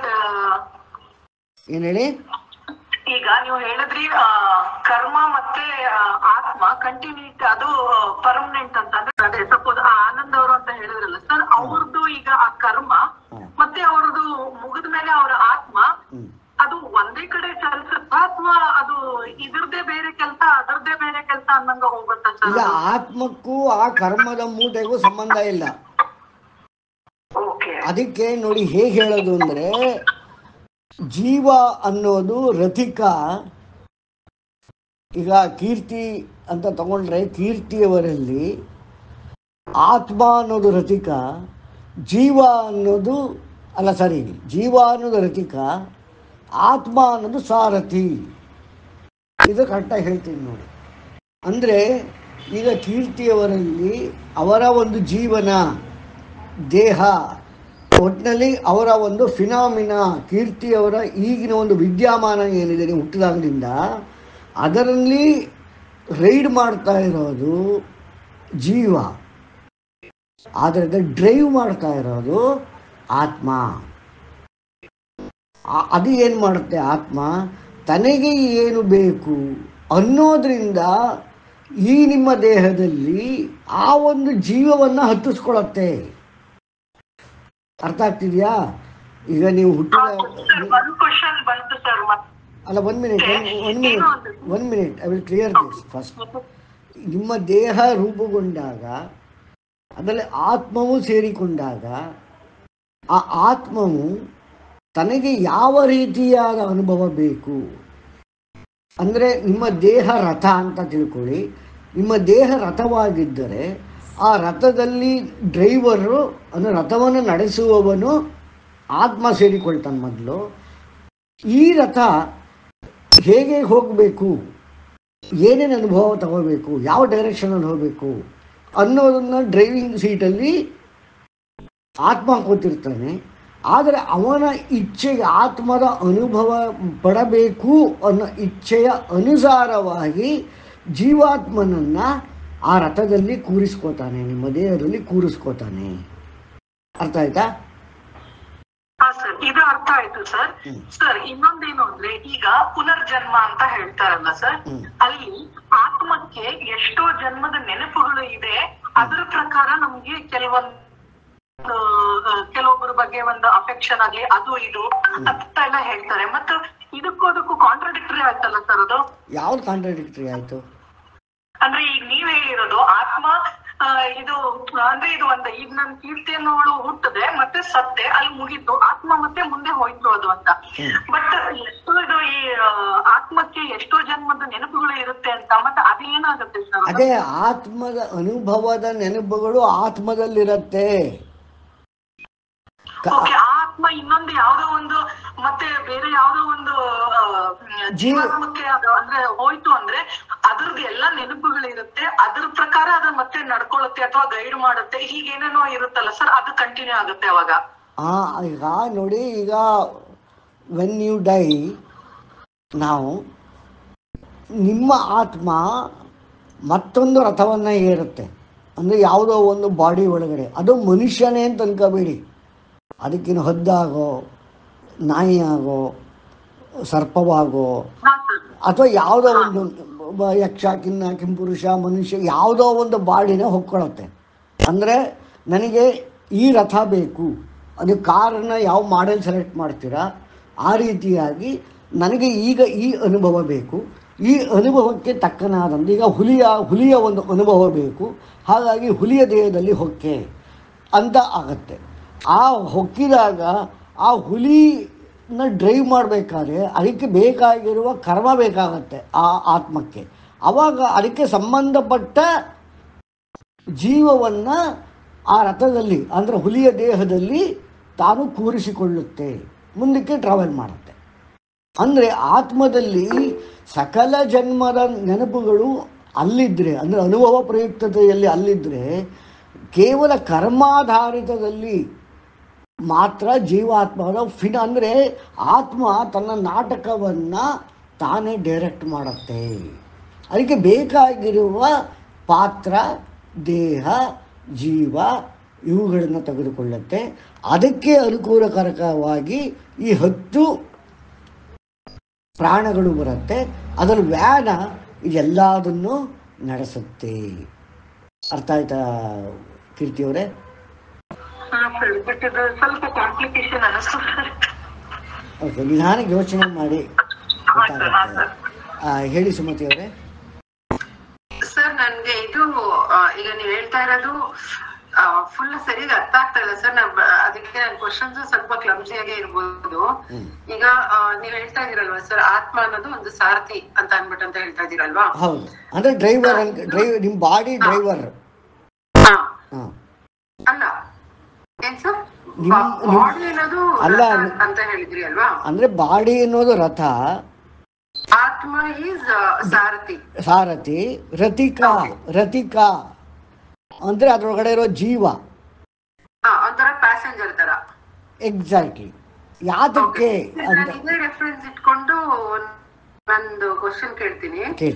ಈಗ ಆತ್ಮ ಅನ್ನೋದು ಸಾರಥಿ, ಜೀವಾತ್ಮ ಅನ್ನೋದು ಪ್ಯಾಸೆಂಜರ್, ಮತ್ತೆ ನಮ್ ಬಾಡಿ ಅನ್ನೋದು ರಥ ಅಲ್ವಾ? ಅದಕ್ಕೆ ಇನ್ನೊಂದು ಸಿಂಪಲ್ ಆಗಿ ಹೇಳ್ಬಿಡ್ತೀನಿ ನೋಡಿ. ಕೃಷ್ಣ ರಥದ ಸಾರಥಿ ಕೃಷ್ಣ, ಅರ್ಜುನ ಯುದ್ಧ ಮಾಡುವವನು. ಅಂದ್ರೆ ಅರ್ಜುನ ರಥಿಕ, ಕೃಷ್ಣ ಸಾರಥಿ, ಆ ರಥವೇ ದೇಹ, ಆ 5 ಕುದುರೆಗಳೇ ಇಂದ್ರಿಯಗಳು. ಓಕೆ ಸರ್, ಒಂದ್ ನಿಮಿಷ ನನ್ನ ಕ್ವಶನ್ ಮೈಂಡ್ ಅಲ್ಲಿ ಕ್ಲಾರಿಟಿ ಇಲ್ಲ. ಒಂದೇ ನಿಮಿಷ ಕೇಳ್ಬಿಡ್ತೀನಿ ಸರ್. ಈಗ ಆತ್ಮ ಸಾರಥಿಯಾಗಿ ಈಗ ನಂದು ಲೈಫ್ ಮುಗೀತು, ನಾನು ಸುಮತಿಯಾಗಿ ನನ್ನ ಲೈಫ್ ಮುಗಿಸ್ಕೊಂಡೆ. ಈ ಲೈಫ್ ಅಲ್ಲಿ ನಾನು ಏನೋ ಒಂದಷ್ಟು ಇಂಟೆನ್ಷನ್ಸ್ ಗಳನ್ನ ಇಟ್ಕೊಂಡಿರ್ತೀನಿ, ಆಮೇಲೆ ಒಂದಷ್ಟು ಕರ್ಮಗಳು ಸಹ ಮಾಡಿರ್ತೀನಿ. ಓಕೆ ಸರ್, ಅವಾಗ ಈಗ ಆತ್ಮ ನಂದು ಈಗ ಸುಮತಿ ನನ್ನ ಲೈಫ್ ಮುಗಿದ್ಮೇಲೆ ಆತ್ಮ ಮುಂದೆ ಜರ್ನಿನ ಮುಂದುವರ್ಸ್ಕೊಂಡು ಹೋಗುತ್ತೆ. ಈಗ ನಾನು ಅರ್ಥ ಮಾಡ್ಕೊಂಡಿದ್ದೆ, ಈಗ ನೀವ್ ಹೇಳಿದಾಗ ಆತ್ಮ ಈಗ ನಾನು ನೆಕ್ಸ್ಟ್ ಇದಕ್ಕೆ ನಾನೇನೋ ಒಂದು ಪರ್ಟಿಕ್ಯುಲರ್ ಲೈಫ್ ಬೇಕು, ನನ್ನ ಲೈಫ್ ಅಲ್ಲಿ ಇದಿರ್ಬೇಕು ಅಂತ ಏನೋ ಒಂದು ಇಂಟೆನ್ಷನ್ಸ್ ಇಟ್ಕೊಂಡು ಹೊರಡ್ತೀನಿ ನನ್ನ ನೆಕ್ಸ್ಟ್ ಜನ್ಮಕ್ಕೆ. ಅವಾಗ ಈ ಆತ್ಮಗೆ ಏನಿರುತ್ತೆ, ನಂದು ಇಂಟೆನ್ಷನ್ಸ್ ಏನ್ ಬೇಕು ಅನ್ನೋದಿರುತ್ತೆ, ಅದಕ್ಕೆ ತಕ್ಕನಾಗಿ ಆ ಕರ್ಮಗಳನ್ನ ಸೆಲೆಕ್ಟ್ ಮಾಡ್ಕೊಳುತ್ತೆ ಅಂತ ಹೇಳಿದ್ರಿ ಅಲ್ವಾ? ಆತ್ಮದ ಒಂದ್ ಸೆಕೆಂಡು, ನೀವು ಹೇಳಿದ್ ಯಾವಾಗ ನಡೆಯುತ್ತೆ ಅಂತಂದ್ರೆ, ನೀವು ಆತ್ಮದ ಮಾತನ್ನ ನೀವು ಕೇಳ್ತಿದ್ದೀರೋ, ಜೀವದ ಮಾತು ಕೇಳ್ತಾ ಇದ್ದೀರೋ? ನಾವೆಲ್ಲ ಕೇಳ್ತಾ ಇರೋದು ಜೀವದ ಮಾತನ್ನ. ಬಟ್ ಅದು ಈ ಲೈಫಿಗೆ ಎಂಡ್ ಆಗ್ಬಿಟ್ಟು ಈಗ ಆತ್ಮ ಮತ್ತೆ ಕರ್ಮ ಎರಡೇನೆ ಅಲ್ವಾ ಸರ್ ಮುಂದೆ ಟ್ರಾವೆಲ್ ಮಾಡ್ಕೊಂಡು ಹೋಗೋದು? ಹೌದು, ಆತ್ಮ ಮತ್ತೆ ಕರ್ಮ. ಓಕೆ, ಈಗ ನಾನು ಏನಕ್ಕೆ ಕನ್ಫ್ಯೂಷನ್ ಆಗ್ತಿರೋದು ನನ್ಗೆ ಅಂದ್ರೆ, ಈಗ ಆತ್ಮ ಈಗ ನಾನು ಒಂದು ಪರ್ಟಿಕ್ಯುಲರ್ ಎಕ್ಸ್ ಅನ್ನೋದು ಇಂಟೆನ್ಷನ್ ಇದೆ. ಈ ಎಕ್ಸ್ ಗೆ ಬೇಕಾಗಿರೋ ಇಂಟೆನ್ಷನ್ಸ್ ನಾನು ಎಕ್ಸ್ಪೀರಿಯನ್ಸ್ ಮಾಡ್ಕೋಬೇಕು ಅಂತ ಅಂದ್ರೆ ನನ್ನ ಹತ್ರ ಸಫಿಶಿಯಂಟ್ ಕರ್ಮಗಳು ಇಲ್ಲದೆ ಇರ್ಬೋದು. ಅವಾಗ ಬೇರೆಯವರ ಜೀವಾತ್ಮದ ಕರ್ಮಗಳನ್ನ ನಾವು ಸೆಲೆಕ್ಟ್ ಮಾಡ್ಕೊಂಡು ಹೋಗ್ತೀವಿ ಅಂತ ಹೇಳಿದ್ರಿ ಅಲ್ವಾ?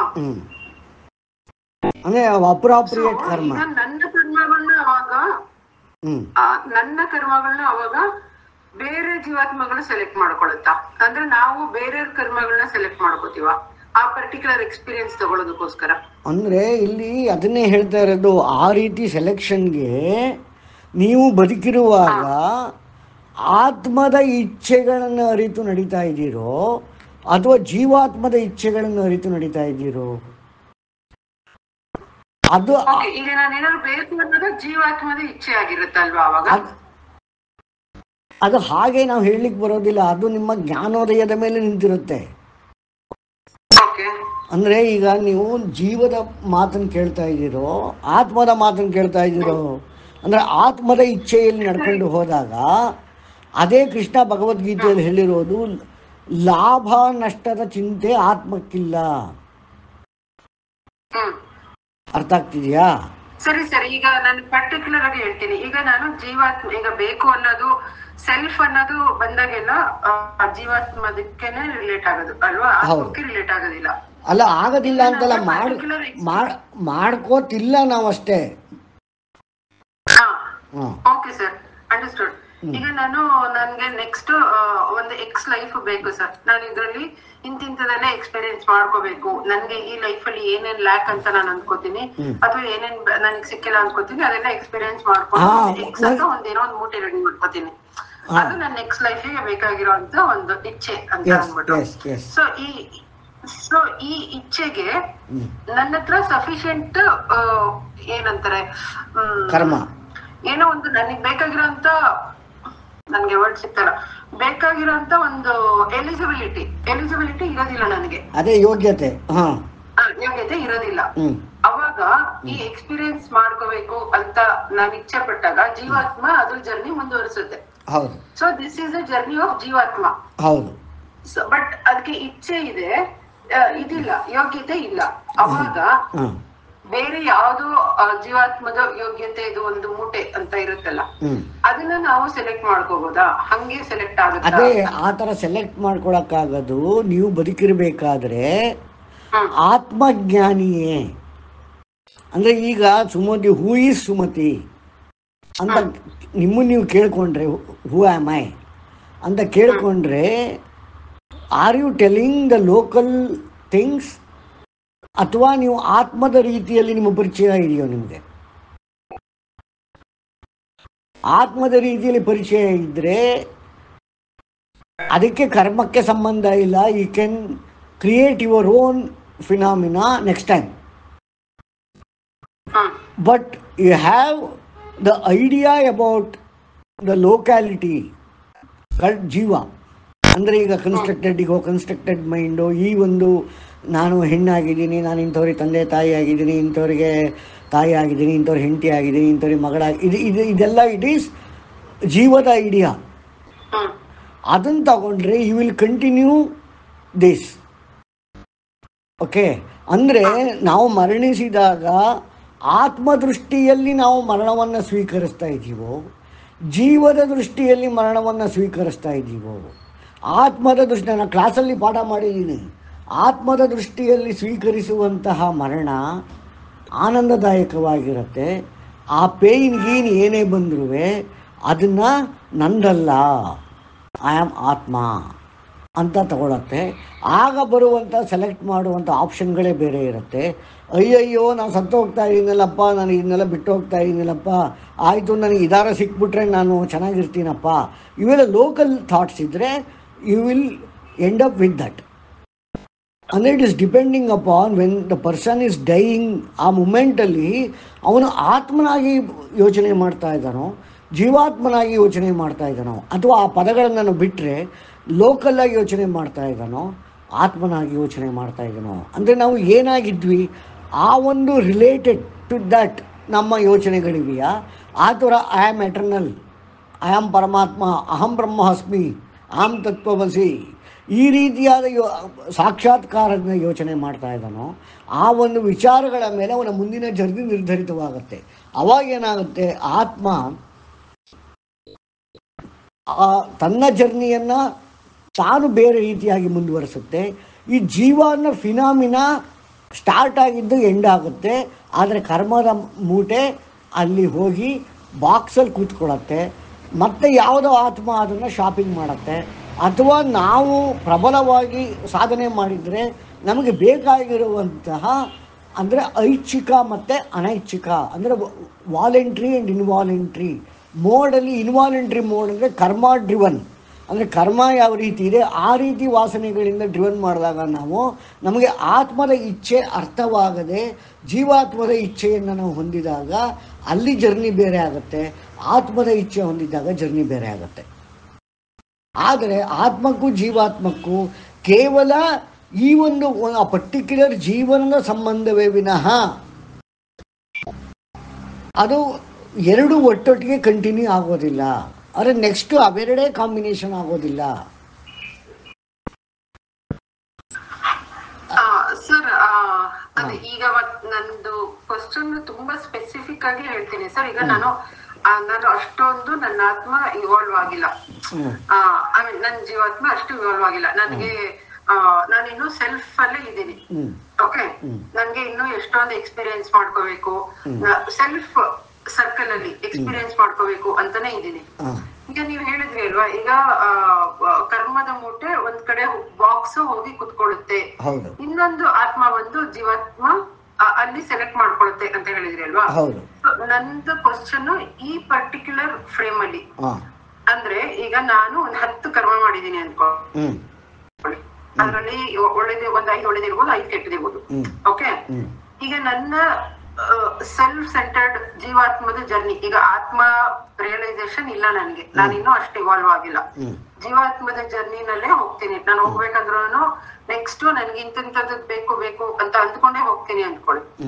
ಹಂಗ ಹೋದಾಗ ಈಗ ಆತ್ಮದ್ದು ಇದು ನನ್ ಬಗ್ಗೆ ಅದ್ರ ಬಗ್ಗೆ ಮಾತಾಡ್ತಾ ಇಲ್ಲ. ಈಗ ನಾನು 10 ಕರ್ಮದ ಮೂಟೆ ನನ್ನ ಹತ್ರ ಇದೆ. ಓಕೆ, ಇದ್ರ ಜೊತೆ ನಾನು ಇಂತಿಂತದ್ ಬೇಕು ಅಂತ ನಾನು ಹೋಗ್ತೀನಲ್ವಾ. ಇದು ಹೋದಾಗ ಈ 10 ಕರ್ಮದ ಮೂಟೆ ಜೊತೆ ನನ್ಗೇನೋ ಒಂದು ಲೈಫ್ ಬೇಕು ಅಂತ ಅಂದ್ಕೊಂಡಿರ್ತೀನಲ್ವಾ. ಈಗ ಈ ಕರ್ಮದ ಮೂಟೆನಲ್ಲಿ ಇರೋ 10 ಕರ್ಮಗಳು ನನಗೆ ಸಪೋರ್ಟ್ ಮಾಡೋದಿಲ್ಲ ಆ ಎಕ್ಸ್ಪೀರಿಯನ್ಸ್ ತಗೊಳೋದಕ್ಕೆ. ಅವಾಗ ಈ ಜೀವಾತ್ಮ ಬಂದ್ಬಿಟ್ಟು ಇನ್ಯಾವುದೋ ಜೀವಾತ್ಮದು ಒಂದು 30 ಕರ್ಮಗಳು ಮಾಡಿರೋ ಒಂದು ಮೂಟೆ ಇರ್ಬೋದು ಅಲ್ಲಿ. ಈಗ ಶಾಪಿಂಗ್ ಅಂತ ಹೇಳ್ತಾ ಇದೀರಲ್ವಾ, ನನ್ನ ಜೀವಾತ್ಮ ವಿಲ್ ಗೋ ಫಾರ್ ಶಾಪಿಂಗ್. ಅವಾಗ ನಾನು ಈ 10 ನಾನೇ ಹೊತ್ಕೊಂಡು ಮುಂದೆ ಹೋಗ್ಬೇಕಾ, ಅಥವಾ ಈ 10ರಲ್ಲಿ ಕೆಲವೊಂದು ಬಿಟ್ಬಿಟ್ಟು ಇನ್ಯಾವುದೋ ಒಂದ್ ಲೈಫ್ ಒಂದಷ್ಟು ಕರ್ಮ ಮಾಡಿರುತ್ತೆ, ಅದ್ರಲ್ಲಿ ನನಗೆ ಒಂದು 3 ಬೇಕಾಗ್ಬೋದು. ಈ 30 ಕರ್ಮ ಮಾಡಿರುತ್ತೆ ಇನ್ಯಾವುದೋ ಒಂದು ಜೀವಾತ್ಮ, ಅದ್ರಲ್ಲಿ ನನಗೆ ಒಂದು 3 ಬೇಕಾಗ್ಬೋದು ನಾನ್ ಬೇಕಾಗಿರೋ ಎಕ್ಸ್ಪೀರಿಯನ್ಸ್ ತಗೊಳೋದಕ್ಕೆ. ಸೊ ಅವಾಗ ನನ್ನ ಹತ್ರ ಇರೋ 10ರಲ್ಲಿ ನಾನು 3 ಬಿಟ್ಬಿಡ್ತೀನಿ, 7 ಮಾತ್ರ ನಾನ್ ಕ್ಯಾರಿ ಮಾಡ್ತೀನಿ. ಇನ್ಯಾವುದೋ ಕರ್ಮದ ಮೂಟೆನಲ್ಲಿ 3 ನಾನ್ ತಗೊಂಡು ನೆಕ್ಸ್ಟ್ ಜರ್ನಿ ಕಂಟಿನ್ಯೂ ಹಾಗಾಗಲ್ಲ. ಕರ್ಮದು it is a particular channel. Okay, ಕರ್ಮನ ಬಿಟ್ಬಿಟ್ಟೆ ಇನ್ನೊಬ್ಬರ ತಗೊಂಡ್ಬಿಟ್ಟೆ ಹಾಗಾಗೋದಿಲ್ಲ. ಆ ಎಲಿಜಿಬಿಲಿಟಿ ಇರೋದು ಆತ್ಮಕ್ಕೆ. Okay, that is what actually you. Okay, ಅದು ಆತ್ಮಕ್ಕೂ ಕರ್ಮಕ್ಕೂ ಕ್ಲಿಯರ್ ಆಗಿ ಹೇಳ್ತಾ ಇದ್ದೀನಿ, ಸಂಬಂಧ ಇಲ್ಲ. ಆತ್ಮವು ಕರ್ಮದಿಂದ ಬಾಧಿತವಾಗೋದಿಲ್ಲ. ಆದರೆ ಈ ಕರ್ಮಗಳ ರಿಸಲ್ಟೆಂಟ್ ಅಂತ ಏನಿರುತ್ತಲ್ಲ, ಈ ನೀವು ಮಾಡಿರೋ ಕರ್ಮಗಳ ಒಟ್ಟು ಒಂದು ಗುಂಪು, ಆ ಗುಂಪು ಒಂದು ಕಡೆ ಸ್ಟೋರ್ ಆಗುತ್ತೆ. ಓಕೆ, ನಿಮ್ಮ ಆತ್ಮ ಏನು ಏನು ಅದು ಕರ್ಮವನ್ನು ಅದಕ್ಕೆ ಅಟ್ಯಾಚ್ಮೆಂಟ್ ಇಲ್ಲದಲೇ ಇರೋದ್ರಿಂದ, ಈಗ ಸುಮತಿ ಆದ ಮೇಲೆ ನಿಮ್ಮಲ್ಲಿ ಪಾಪ ಪುಣ್ಯಗಳು ಜಾಸ್ತಿ ಇದ್ದಾಗ ಏನಾಗುತ್ತೆ, ಅದರ ವಾಸನೆ ನಮ್ಮಲ್ಲಿ ಇರುತ್ತೆ. ಆ ವಾಸನೆಯನ್ನು ಅಂದರೆ ನೀವು ಏನೇ ಮಾಡಿ ಬಿಡಿ, ಅದು ಯಾವುದರ ವಾಸನೆ ಇಲ್ಲ ಅಂದರೆ you will be conscious about your atman. ಅಂದರೆ ನಿಮ್ಮ ಆತ್ಮ ಕರೆಕ್ಟಾಗಿ ಡ್ರೈವ್ ಆಗುತ್ತೆ. But once you are conscious about all your karmas, ಅವಾಗ ಅದರದ್ದು ಸ್ಮೆಲ್ ಇರುತ್ತೆ, ವಾಸನೆಗಳು ಅಂದರೆ ಟೆಂಡೆನ್ಸೀಸ್. ಆ ಟೆಂಡೆನ್ಸಿ ಏನು ಮಾಡುತ್ತೆ, when you are dying as a ಸುಮತಿ, when you are dying you forcefully drive into some reality that is according to your karma now, because you are totally driving by your karma. ನೋಡಿ, ಅದನ್ನೇ ನಾನು ಹೇಳ್ತಾ ಇರೋದು, ಸಾವಿನಲ್ಲಿ ಎರಡೇ ಇರೋದು, ಒಂದು ಕರ್ಮದ ಡ್ರೈವಿಂಗು, ಇನ್ನೊಂದು ಆತ್ಮದ ಡ್ರೈವಿಂಗು. ನಮಗೆ ಆತ್ಮದ ಡ್ರೈವಿಂಗು ಇಲ್ಲೆಲ್ಲೂ ಕಾಣೆ, ಅಂದರೆ ಅದು ಇಟ್ ಇಸ್ ವೆರಿ ರೇರ್. ಅದು ಬ್ರಹ್ಮಜ್ಞಾನಿ ಆಗಬೇಕು, ಅದೇ ಬ್ಲಾ ಬ್ಲಾ ಬ್ಲಾ ಎಲ್ಲ ಎಲಿಜಿಬಿಲಿಟಿ ಬರಬೇಕು. ಅಲ್ಲಿವರೆಗೂ ಏನಾಗುತ್ತೆ, ಈ ಫಿನಾಮಿನಾ ಇರುತ್ತಲ್ಲ, ಅಂದರೆ ಕರ್ಮದ ಈಗ ಸುಮತಿಯಿಂದ ಇರುವ ಒಂದು ಫಿನಾಮಿನಾ ಏನಿದೆ, ಇದರ ರಿಸಲ್ಟೆಂಟ್ ಫಿನಾಮಿನಾ ಏನಾಗುತ್ತೆ, ಇಟ್ ವಿಲ್ ಟೇಕ್ ಬರ್ತ್. ಅಲ್ಲಿ ಕೂಡ ಈ ನಾನು ಅಂತ ನಿಮ್ಮ ಒಳಗಡೆ ಏನಿದೆ, ಇದೇ ನಾನು, ಆ ನಾನು ಆಗಿರೋದಿಲ್ಲ. ಬಟ್ ಈ ಫಿನಾಮಿನಾ ಯಾಕಂದರೆ ನಿಮ್ಮ ಒಂದು ಈ ಕರ್ಮದ ಬಾಧಕದಿಂದ ಉಂಟಾಗುವ ಒಂದು ಫಿನಾಮಿನಾ ಆಗಬೇಕೀಗ ಕರ್ಮದ ವಾಸನೆ ಪ್ರಕಾರ. ಅದಕ್ಕೆ ಬೇರೆ ಯಾವುದೋ ಆತ್ಮ ಬಂದು ಸೇರಿಕೊಂಡು again it will take the birth. But you will feel you continue, but your continuity is only through atman, not through jivatman. But you will die with the aspect to become this. According to that karma, you will take the birth. Okay, sir, ಈಗ shopping ಅಂತ ಅಂದ್ರಲ್ಲ, ಅದು ಈ between ಈ end of this birth and before the birth of next ಬರ್ತ್ ಈ journey ಇದೆಯಲ್ಲ, ಇದ್ರದ್ದು ನಾನು ಕ್ವಶನ್ ಕೇಳ್ತಾ ಇರೋದು. ಈಗ ಅದು ಹೆಂಗಾಗುತ್ತೆ? ಈಗ ನನ್ನ ಹತ್ರ ಇರೋ ಕರ್ಮಗಳು ನಾನೇ ಕಂಪ್ಲೀಟ್ ಆಗಿ ಹೊತ್ಕೋತೀನ, ಅವಾಗ ಶಾಪಿಂಗ್ ಅದೇ ನಾನೇ ಅಂತ ನೀವೇನು, ನಾನು ಅದನ್ನೇ ಸ್ಟ್ರೆಸ್ ಮಾಡ್ತಾ ಇರೋದು. ನಾನು ಅಂತ ಅನ್ಕೋತಿರೋದು ಅದು ಜೀವಾತ್ಮದಲ್ಲಿದ್ದರೆ ವಿಚಾರ ಡೈರೆಕ್ಷನ್ ಬೇರೆ ಆಗುತ್ತೆ. ಅಂದರೆ ಅಲ್ಲಿ ಆತ್ಮ ಬೇರೆ ಬಂದು ಸೇರ್ಕೊಳತ್ತೆ ನೆಕ್ಸ್ಟ್ ಫಿನಾಮಿನಾನಲ್ಲಿ. ಬಟ್ ಇಫ್ ಯು ಫೀಲ್ ನಾನು ಅನ್ನೋದು ಆತ್ಮವಾಗಿದ್ದರೆ ಈ ಫಿನಾಮಿನ ಕರ್ಮವನ್ನು ಬಿಟ್ಬಿಡ್ತೀರ, ಆತ್ಮದ ಪ್ರಕಾರದ ನಾನು ಅನ್ನೋದು ಮುಂದುವರಿಯುತ್ತೆ. ಅಂದರೆ ಈ ನಾನು ಅಂತ ನಾವು ಅನ್ಕೋತೀವಲ್ಲ ಮೇಡಮ್, ಇದು ಜೀವಾತ್ಮದ ಪ್ರಕಾರದ ನಾನ ಅಥವಾ ಆತ್ಮದ ಪ್ರಕಾರದಲ್ಲಿ ನಾನಾ? ಆ ಎರಡು ನಾನುಗಳು ಬೇರೆ. ಅದನ್ನೇ ನಾನು ಕನ್ಸ್ಟ್ರಕ್ಟೆಡ್ ಈಗೋ ಪ್ಯೂರ್ ಈಗೋ, ಕನ್ಸ್ಟ್ರಕ್ಟೆಡ್ ಮೈಂಡ್ ಪ್ಯೂರ್ ಮೈಂಡ್, ಈ ರೀತಿಯಾಗಿ ನಾನು ಸುಮಾರು ಸಲ ಹೇಳ್ತಿರ್ತೀನಲ್ವಾ. ಅದನ್ನು ಅಭ್ಯಾಸ ಮಾಡೋದು ಹೇಗೆ? When the observer is observed, ಅಂದರೆ ಈ ಒಂದು ನಾನು ಎನ್ನುವುದನ್ನು ಕನ್ಸ್ಟ್ರಕ್ಟೆಡ್ ನಾನು ಅಂದರೆ ಈ ಲೋಕಲ್ ಈ ಜೀವದ ನಾನು ಎನ್ನುವುದನ್ನು ಆತ್ಮದ ನಾನು ಎನ್ನುವುದು ನೋಡ್ತಿದೀಯಾ?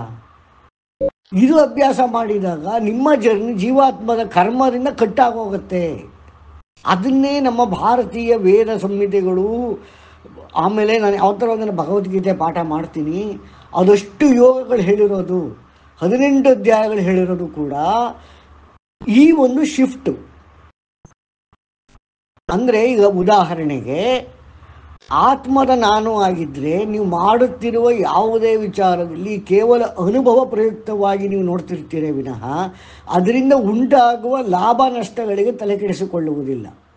ಆದರೆ ಏನಾದರೂ ಒಂದು ವೇಳೆ ನಾನು ಅನ್ನೋದು ಈ ಲೋಕ ಜೀವದಲ್ಲಿದ್ದಾಗ, ನನಗೆ ಅವಮಾನ ಆಯಿತು, ನನಗೆ ಬಹುಮಾನ ಬಂತು, ನನಗೆ ಲಾಭ ಆಯಿತು, ನಷ್ಟ ಆಯಿತು, ಈ ಎಲ್ಲ ವಿಚಾರಗಳು ಬರುತ್ತೆ. ಅರ್ಥ ಆಗ್ತಿದೆಯಾ? ಅಂದರೆ ಆತ್ಮದ ಪ್ರಯುಕ್ತತೆಯಲ್ಲಿ ನಾನು ಎನ್ನುವುದನ್ನು ನಾವು ರಿಯಲೈಸ್ ಮಾಡ್ಕೊಂಡು ಜೀವನ ಮಾಡಿದ್ರೆ ಅದು ಕೇವಲ ಅನುಭವಕ್ಕಾಗಿ ಮುಂದಕ್ಕೆ ಹೋಗ್ತಿರುತ್ತೆ ವಿನಃ ಪರಿಣಾಮಕ್ಕಾಗಿ ಅಲ್ಲ.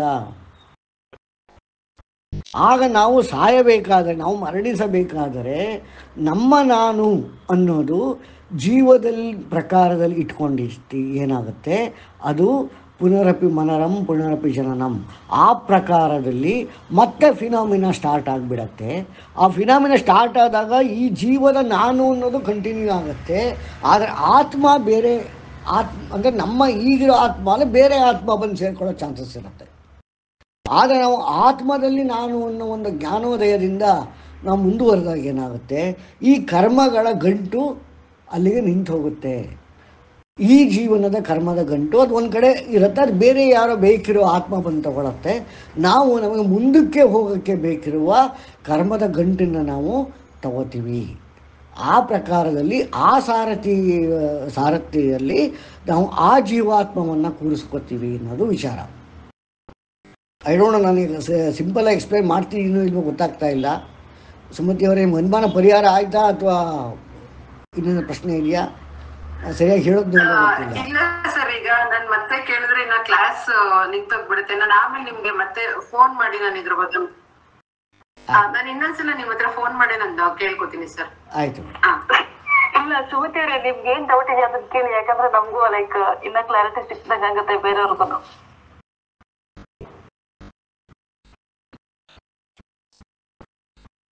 ಅಂದ್ರೆ ಈಗ ನನ್ಗೆ ಈಗ ಅವ್ರು ಹೇಳೋದು ಎಕ್ಸಾಂಪಲ್ ಅಂತ ಇವಾಗ ಅಂದ್ರೆ ನನ್ನ ಮುಂದಿನ ಡಿಸೈರ್ ನಾನು ಇನ್ನೇನೋ ಅಚೀವ್ ಮಾಡ್ಬೇಕು ಅಂತ ಅನ್ಕೊಂಡ್ ನಾನು ಈ ತರ ಬೇಕು ಅಂತ ಲೈಫ್ ನ ಎಕ್ಸ್ಪೆಕ್ಟ್ ಮಾಡ್ತೀನಿ, ಅಂದ್ರೆ ಈಗ ಆಗ್ಬೇಕು ಅಂತ ಅನ್ಕೊಂಡಿದೀನಿ. ಸೊ ನನ್ನ ಕರ್ಮಗಳು ನಂದು ಕೆಟ್ಟದಿಷ್ಟಿದೆ ಒಳ್ಳೇದಿಷ್ಟಿದೆ. ಸೊ ನಾ ಮಾಡೋ ಕರ್ಮದಲ್ಲಿ ನಾನು ನೆಕ್ಸ್ಟ್ ಅದನ್ನ ಆಗುತ್ತಾ ಇಲ್ವಾ ಅನ್ನೋದು ನಿಮ್ಮ ಕ್ವಶನ್ ಅಲ್ವಾ? ಒಳ್ಳೇದೇನ್ ತಗೊಂತೀವೋ ಅನ್ನೋದು ಅಲ್ಲ ನನ್ ಪ್ರಶ್ನೆ. ನನ್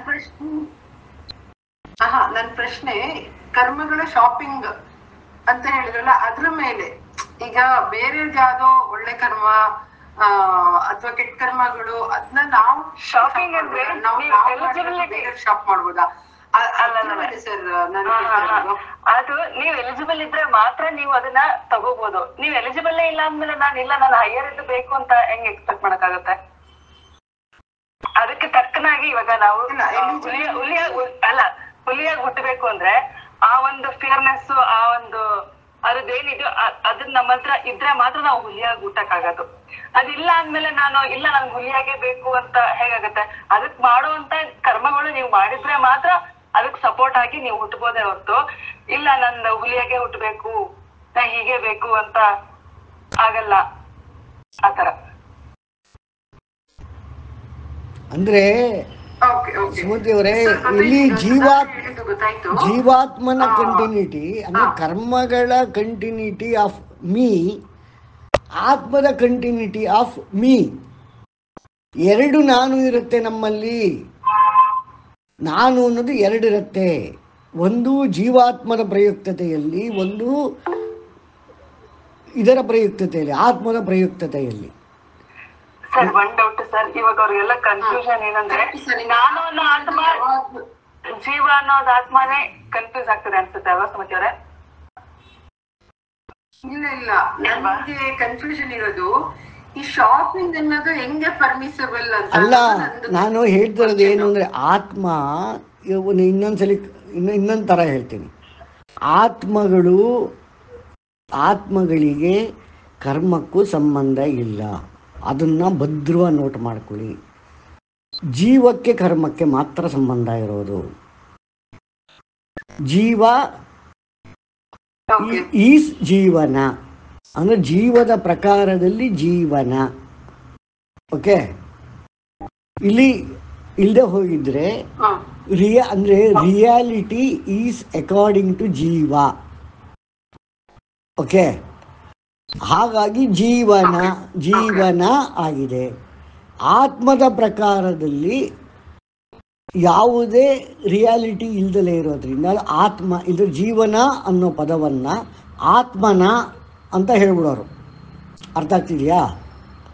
ಇಲ್ಲಿ ಆತ್ಮದ ಪ್ರಕಾರದಲ್ಲಿ ರಿಯಾಲಿಟಿ ಇಲ್ಲ. ಆತ್ಮಕ್ಕೆ ಯಾವುದೇ ಸ್ವತಂತ್ರತೆ ಇಲ್ಲ ಟು ಕ್ರಿಯೇಟ್ ರಿಯಾಲಿಟಿ ಆ್ಯಂಡ್ ಅದರ ಅನುಭವನ ತೆಗೆದುಕೊಳ್ಳಲಿಕ್ಕೆ ಯಾವುದೇ ರೀತಿಯಾದ ಟೂಲ್ಸ್ಗಳಿಲ್ಲ ಆತ್ಮಕ್ಕೆ. Because it is just a moment and thought ಅಷ್ಟೇ. ಆತ್ಮ ಅಂದ್ರೇನು? ಮೂಮೆಂಟ್ ಆ್ಯಂಡ್ ಥಾಟ್ ಅಷ್ಟೇ, ಅದಕ್ಕೆ ಇನ್ನೇನು ಇಲ್ಲ. ಅದೇನು ಮಾಡುತ್ತೆ ಆದರೆ ಅದು ಅನುಭವಕ್ಕಾಗಿ ಹಾತೊರಿತಾ ಇರುತ್ತೆ. ಓಕೆ, ಇದರ ಅನುಭವ ಯಾಕೆ ಅಂತಂದರೆ ಪರಮಾತ್ಮನಿಂದ ಬೇರೆ ಆಗಿಬಿಟ್ಟಿದ್ದೀನಿ, ನಾನು ಪರಮಾತ್ಮನಿಗೆ ಮತ್ತೆ ಸೇರ್ಕೊಳ್ಳಲಿಕ್ಕೆ ಅನುಭವಗಳ ಪ್ರಯುಕ್ತತೆಯಲ್ಲಿ ಬೇಕು.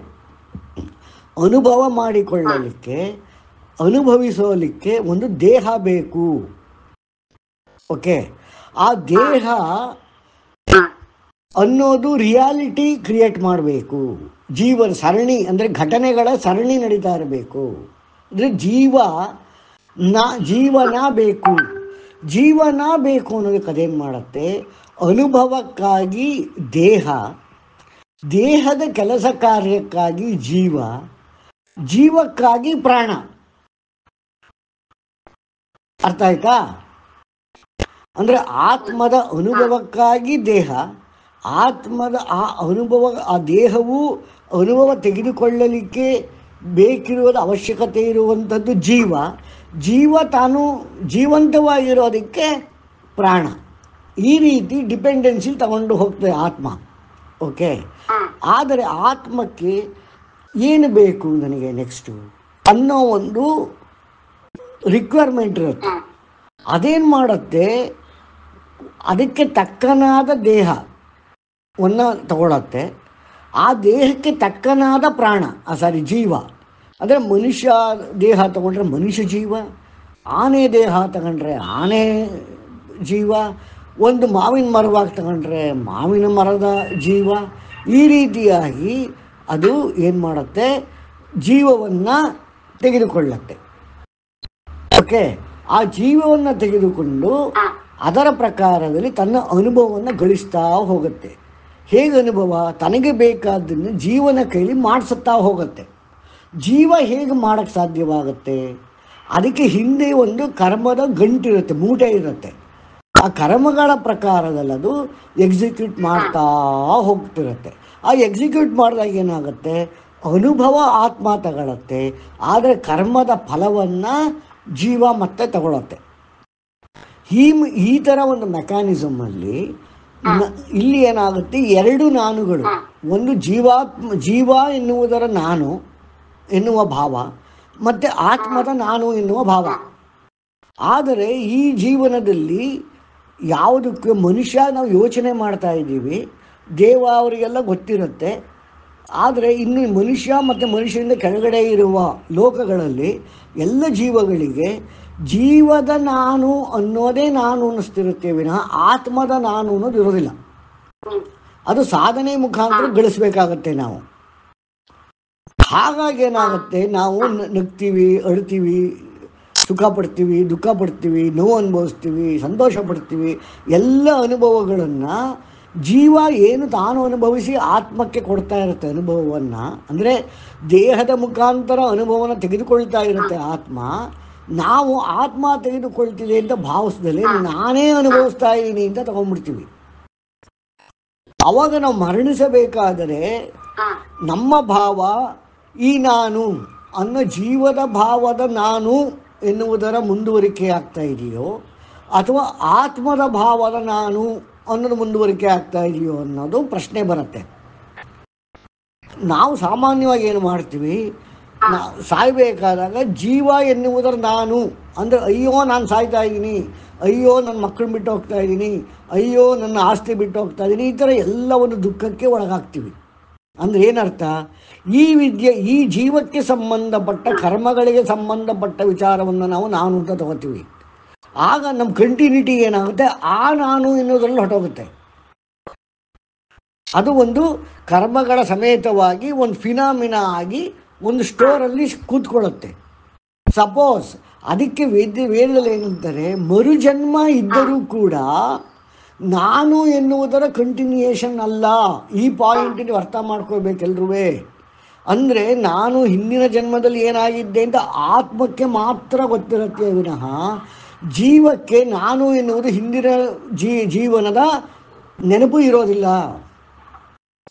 ಯಾವಾಗ ನಾನು ಎನ್ನುವುದು ಆತ್ಮಜ್ಞಾನ ಯಾರಿಗೆ ಉಂಟಾಗತ್ತೆ ಅವರಿಗೆ ಹಿಂದಿನ ಜನ್ಮಗಳ ನೆನಪುಗಳು ಬರುತ್ತೆ. ಹಿಂದಿನ ಜನ್ಮ ಯಾರದ್ದು? ಆತ್ಮದ ನೆನಪು, ಜೀವದ ನೆನಪಲ್ಲ. ಯಾಕೆ ಅಂದರೆ ಜೀವ ಅನ್ನೋದು ಈಗ ನಾನು ಹುಟ್ಟಿ ನನ್ನ ಜೀವ ಇದೆ.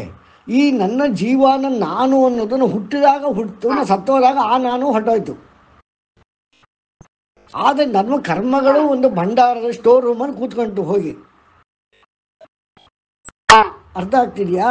ಹಾಗಾಗಿ ನಮಗೆ ಹಿಂದಿನ ಜನ್ಮಗಳ ನೆನಪಿಲ್ಲ. ನಾನು ಮುಂದಿನ ಜನ್ಮ ಎತ್ತಿದಾಗ ಈ ನಾನು ಎನ್ನೋ ಜೀವ ನಾನು ಅಂದ್ಕೊಂಡಿದ್ದೀನಲ್ಲ, ಈ ನಾನು ಎನ್ನೋದೇ ಮುಂದಿನ ಜೀವ ಎತ್ತೋದಿಲ್ಲ. ಆ ನಾನುವೇ ಬೇರೆ, ಈ ನಾನು ಅನ್ನೋದೇ ಬೇರೆ. ಅಂದರೆ ಈಗ ನೀವು ಏನು ಅಂದ್ಕೊಂಡು ಏನಾಗಬೇಕು ಅಂತ ನೀವು ಜನ್ಮ ಎತ್ತೀರಾ, ಆ ಎತ್ತಿದ ಜನ್ಮದಲ್ಲಿ ನಿಮಗೆ ಈ ಸುಮತಿ ಆಗಿದ್ದ ಜನ್ಮದ ನಾನು ಅನ್ನೋದು ನೆನಪಿರೋದಿಲ್ಲ.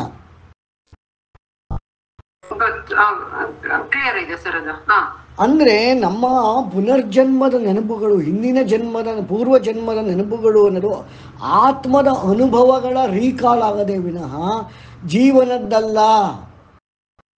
ಜೀವನ ಅಲ್ಲ, ಜೀವನದ್ದು ಅಲ್ಲ. ಹಾಗಾಗಿ ನಮ್ಮ ಪುನರ್ಜನ್ಮ ಅನ್ನೋದು ನೆನಪುಗಳು ಆತ್ಮನದ್ದು, ಜೀವದ್ದಲ್ಲ. ಜೀವದ್ದು ಕೇವಲ ಕರ್ಮಗಳ ಭಂಡಾರ. ಅದು ಬೇಕು ಅಂತ ತೆಗೆದುಕೊಳ್ಳಲಿಕ್ಕೆ ಯಾವ ಆತ್ಮಕ್ಕೆ ಅವಶ್ಯಕವಾಗಿದೆ ಅದು ಸೆಲೆಕ್ಟ್ ಮಾಡುತ್ತೆ. ಅಂದರೆ ಈಗ ಟ್ಯಾಕ್ಸಿ, ನೀವು ಕಾರು ತಗೊಂಡು ಡ್ರೈವ್ ಮಾಡ್ಕೊಂಡು ಹೋಗ್ತಾ ಇದ್ದೀರಾ. ಕಾರು ನಿಮ್ಮ ದೇಹ, ಇಂದ್ರಿಯ ಎಲ್ಲ, ನೀವು ಡ್ರೈವರು.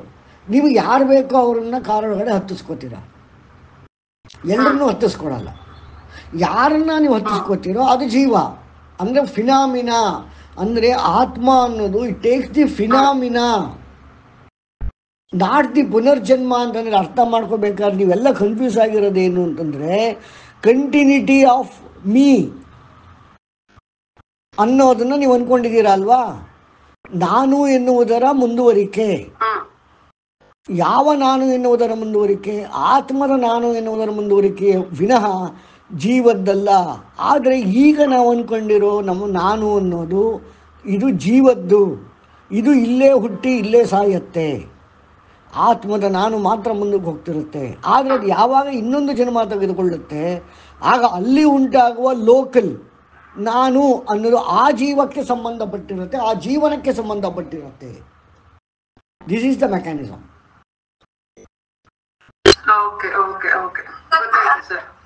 ಸರ್, ಅಂದ್ರೆ ಈಗ ನಮ್ಮ ಆತ್ಮ ಬಂದ್ಬಿಟ್ಟು ಒಂದು ಬಾಡಿಯನ್ನ ಚೂಸ್ ಮಾಡುತ್ತೆ ಅಂದ್ರೆ ಅದು ಆಲ್ರೆಡಿ ಆತ್ಮಗೆ ಗೊತ್ತಿರುತ್ತೆ ನಾನು ಮುಂದೆ ಏನಾಗ್ಬೇಕು ಅನ್ನೋದನ್ನ ಮುಂದಕ್ಕೆ ಹೋಗೋದಿಕ್ಕೆ ಅದು ಚೂಸ್ ಮಾಡ್ಕೊಂಡೇ ಹೋಗುತ್ತಲ್ವಾ ಸರ್? ಹಾಗಾದ್ರೆ ಎಕ್ಸಾಕ್ಟ್ಲಿ. ಈಗ ಕರ್ಮ ಅಂತ ನಾವ್ ಏನ್ ಮಾಡ್ತಿರ್ತೀವಿ, ಈಗ ಕರ್ಮ ಅಂತ ನಮ್ಮ ಒಂದು ಆತ್ಮಕ್ಕೆ ಒಂದು ಜೀವನ ಸೆಲೆಕ್ಟ್ ಮಾಡ್ಕೊಂಡಿರುತ್ತೆ. ಅದ್ರಲ್ಲಿ ಒಂದಿಷ್ಟು ಕರ್ಮ ಇರುತ್ತೆ. ನಮ್ಮ ಹಿಂದಿನ ಕರ್ಮಗಳು ಕೂಡ ಇಲ್ಲಿ ನಾವ್ ಏನ್ ಅನುಭವಿಸ್ತಾ ಇದೀವಿ ಕೆಲವೊಂದನ್ನ ನಮ್ ತಗೊಳಕ್ ಆಗಲ್ಲ. ಅದನ್ನ ನಾವು ಅರ್ಥ ಮಾಡ್ಕೊಂಡು ಮುಂದ್ ಹೋದ್ರೆ ಮಾತ್ರ ನಮ್ಮ ಆತ್ಮ ಇನ್ನೊಂದು ಚೂಸ್ ಮಾಡ್ಕೊಳಕ ಆಗುತ್ತಲ್ವಾ ಸರ್? ಹಾಗಾದ್ರೆ ಮುಂದುವರಿಯೋದಕ್ಕೆ ಇಲ್ಲದೆ ಅವ್ರ ಏನ್ ಮಾಡುತ್ತೆ, ಎಲ್ಲ ನಾನು ಮುಂದುವರಿಯೋದಕ್ಕೆ ಜೀವ ಅನುಭವಿಸ್ತಿದೆ ಅಂತ ನಾವು ರಿಯಾಕ್ಷನ್ ಮಾಡ್ತಾ ಹೋದಾಗ ಆತ್ಮಕ್ಕೆ ಆ ಅನುಭವ ಸಿಗೋದಿಲ್ಲ. ಅವಾಗ ಏನು ಮಾಡೋದು, ಪುನಃ ಪ್ರಮೀಳಾ 1 ಪ್ರಮೀಳಾ 2 ಆಗಿ ಹುಟ್ಟುತ್ತೆ ಮತ್ತೆ.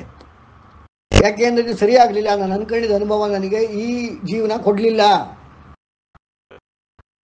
ಹಾಗಾಗಿ ಭಗವದ್ಗೀತೆ ವೇದಗಳಲ್ಲಿ ಹೇಳೋದು ಬ್ರಹ್ಮಜ್ಞಾನ ಬೇಕು, ಮತ್ತು ಈ ಫಲಾಫಲಗಳನ್ನು ಬಿಡು ಅಂತ ಕೃಷ್ಣ ಹೇಳಿದ್ರು ಭಗವದ್ಗೀತೆಯನ್ನು ಅರ್ಥನೇ ಆತ್ಮ ಸಂಯೋಜನೆ ಮಾಡ್ಕೋ.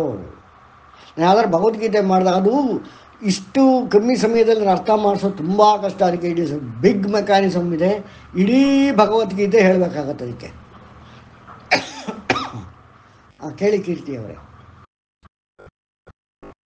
ಸರ್, ಹಾಗಿದ್ರೆ ಈ ಥೆರಪಿಗಳೆಲ್ಲ ಕೊಡ್ತಾರಲ್ಲ ಸರ್, ಮತ್ತೆ ಅದು ಎಷ್ಟು ರಿಲೆವೆಂಟ್ ಆಗಿರುತ್ತೆ? ಈ ಪಾಸ್ಟ್ ಲೈಫ್ ರಿಗ್ರೆಷನ್ ಥೆರಪಿ ಅದು ರೆಲೆವೆಂಟ್ ಆಗಿರುತ್ತಾ? ಇಲ್ಲ, ಅದು ಸಬ್ಕಾನ್ಶಿಯಸ್ ಮೈಂಡಲ್ಲಿರುವಂತಹ ಕೆಲವು ವಿಚಾರಗಳನ್ನು ಅವರು, ಅಂದರೆ ವಾಸನೆಗಳವು. ಉದಾಹರಣೆಗೆ ಸ್ಕ್ರಿಸೋಫೀನಿಯಾ ಅಂತ ಕೆಲವು ಟೈಪ್ ಹುಚ್ಚಿಡಿಯುತ್ತೆ. ಅದು ಕೂಡ ಸಬ್ಕಾನ್ಷಿಯಸ್ನೆಸ್ಸಲ್ಲಿರುವ ರಿಯಾಲಿಟಿ. ಅಂದರೆ different realities, it is not related to our normal life. ಅದನ್ನು, ಆ ಎಳೆಯನ್ನು, ಆ ವಾಸನೆಯನ್ನು ಕಿತ್ತಾಕ್ತಾರೆ ಅಷ್ಟೆ. ಅಂದ್ರೆ ಇದು ಈ ಒಂದು ಥೆರಪಿ ಯೂಸ್ಫುಲ್ ಆಗೋದಿಲ್ಲ ಅನ್ನೋದು ಹೇಗೆ ಸರ್? ಇಲ್ಲ, ಯೂಸ್ಫುಲ್ ಆಗಲ್ಲ ಅಂತಲ್ಲ, but what the theory they are telling behind the treatment is wrong. Okay sir, ಈಗ ನೀವ್ ಹೇಳಿದ್ದು ಅರ್ಥ ಆಯ್ತು ಸರ್. ತಕ್ಕ ಮಟ್ಟಿಗೆ ತುಂಬಾನೇ ಅರ್ಥ ಆಯ್ತು ಸರ್ ಇದು. Thank you. ಆದ್ರೆ ಈ ಥೆರಪಿಗಳು ಮತ್ತೆ ಈ ಸಬ್ ಕಾನ್ಶಿಯಸ್ ಮೈಂಡ್ ಇವೆಲ್ಲ ಬೇರೆನೆ ಆಗ್ಬಿಡುತ್ತೆ ಸರ್. ಈ ನಮ್ಮ ಆತ್ಮಗಳದ್ದು ಈಗೇನ್ ಹೇಳಿದ್ರಲ್ಲ ಸರ್, ಇದು ಅದು ಆತ್ಮಕ್ಕೆ ಸಂಬಂಧಿಸಿಲ್ಲ, ಜೀವಕ್ಕೆ ಸಂಬಂಧಿಸಿದ್ದು.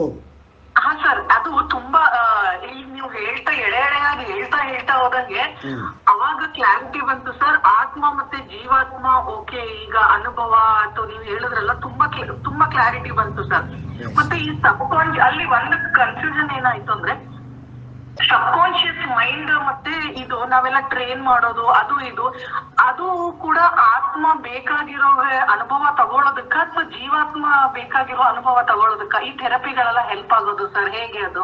ಈ ಥೆರಪಿಗಳೆಲ್ಲ ಹೆಲ್ಪ್ ಆಗೋದು, it is just for your 7 kind of memories. Okay, 7 ರೀತಿಯ ಅದೇ biological memory, emotional memory, evolutionary memory, karmic memory, ಈ ಥರ 8 ಟೈಪ್ ಮೆಮೊರಿ ಇರುತ್ತೆ. ಓಕೆ, ಆ ಮೆಮೊರಿಗಳನ್ನು ರಿಪೇರಿ ಮಾಡುವಂಥದ್ದು ಅಷ್ಟೇ. ನೋವೇ ರಿಲೇಟೆಡ್ ಟು ಆತ್ಮ ಲೆವೆಲ್ ಅಲ್ಲಿ ನಾವು ವರ್ಕ್ ಮಾಡ್ತಾ ಹೋದ್ರೆ ಈ ಪ್ರಾಬ್ಲಮ್ಗಳು ಅಥವಾ ಈಗ ಏನಾಗ್ತಿರೋದು ಕನ್ಸಿಡರೇ ಆಗಲ್ಲ ಅಲ್ವಾ ಸರ್? ಅಂದ್ರೆ ಅದ್ರ ಬಗ್ಗೆ ನಮ್ಗೆ ಏನೋ ವರ್ಕ್ ಮಾಡೋ ನೆಸೆಸಿಟಿ ಇರಲ್ಲ. ಆತ್ಮಕ್ಕೆ ಏನ್ ಬೇಕೋ ಅದನ್ನ ಮಾಡ್ತಾ ಹೋದ್ರೆ ನಾವು ಎಷ್ಟೋ ಎವಾಲ್ವ್ ಆಗ್ಬಿಡ್ತೀವಲ್ವಾ ಸರ್? ಹೌದು, because you are not considering all this things as me. The whole problem is, are we considering me as a jiva or me as a atma?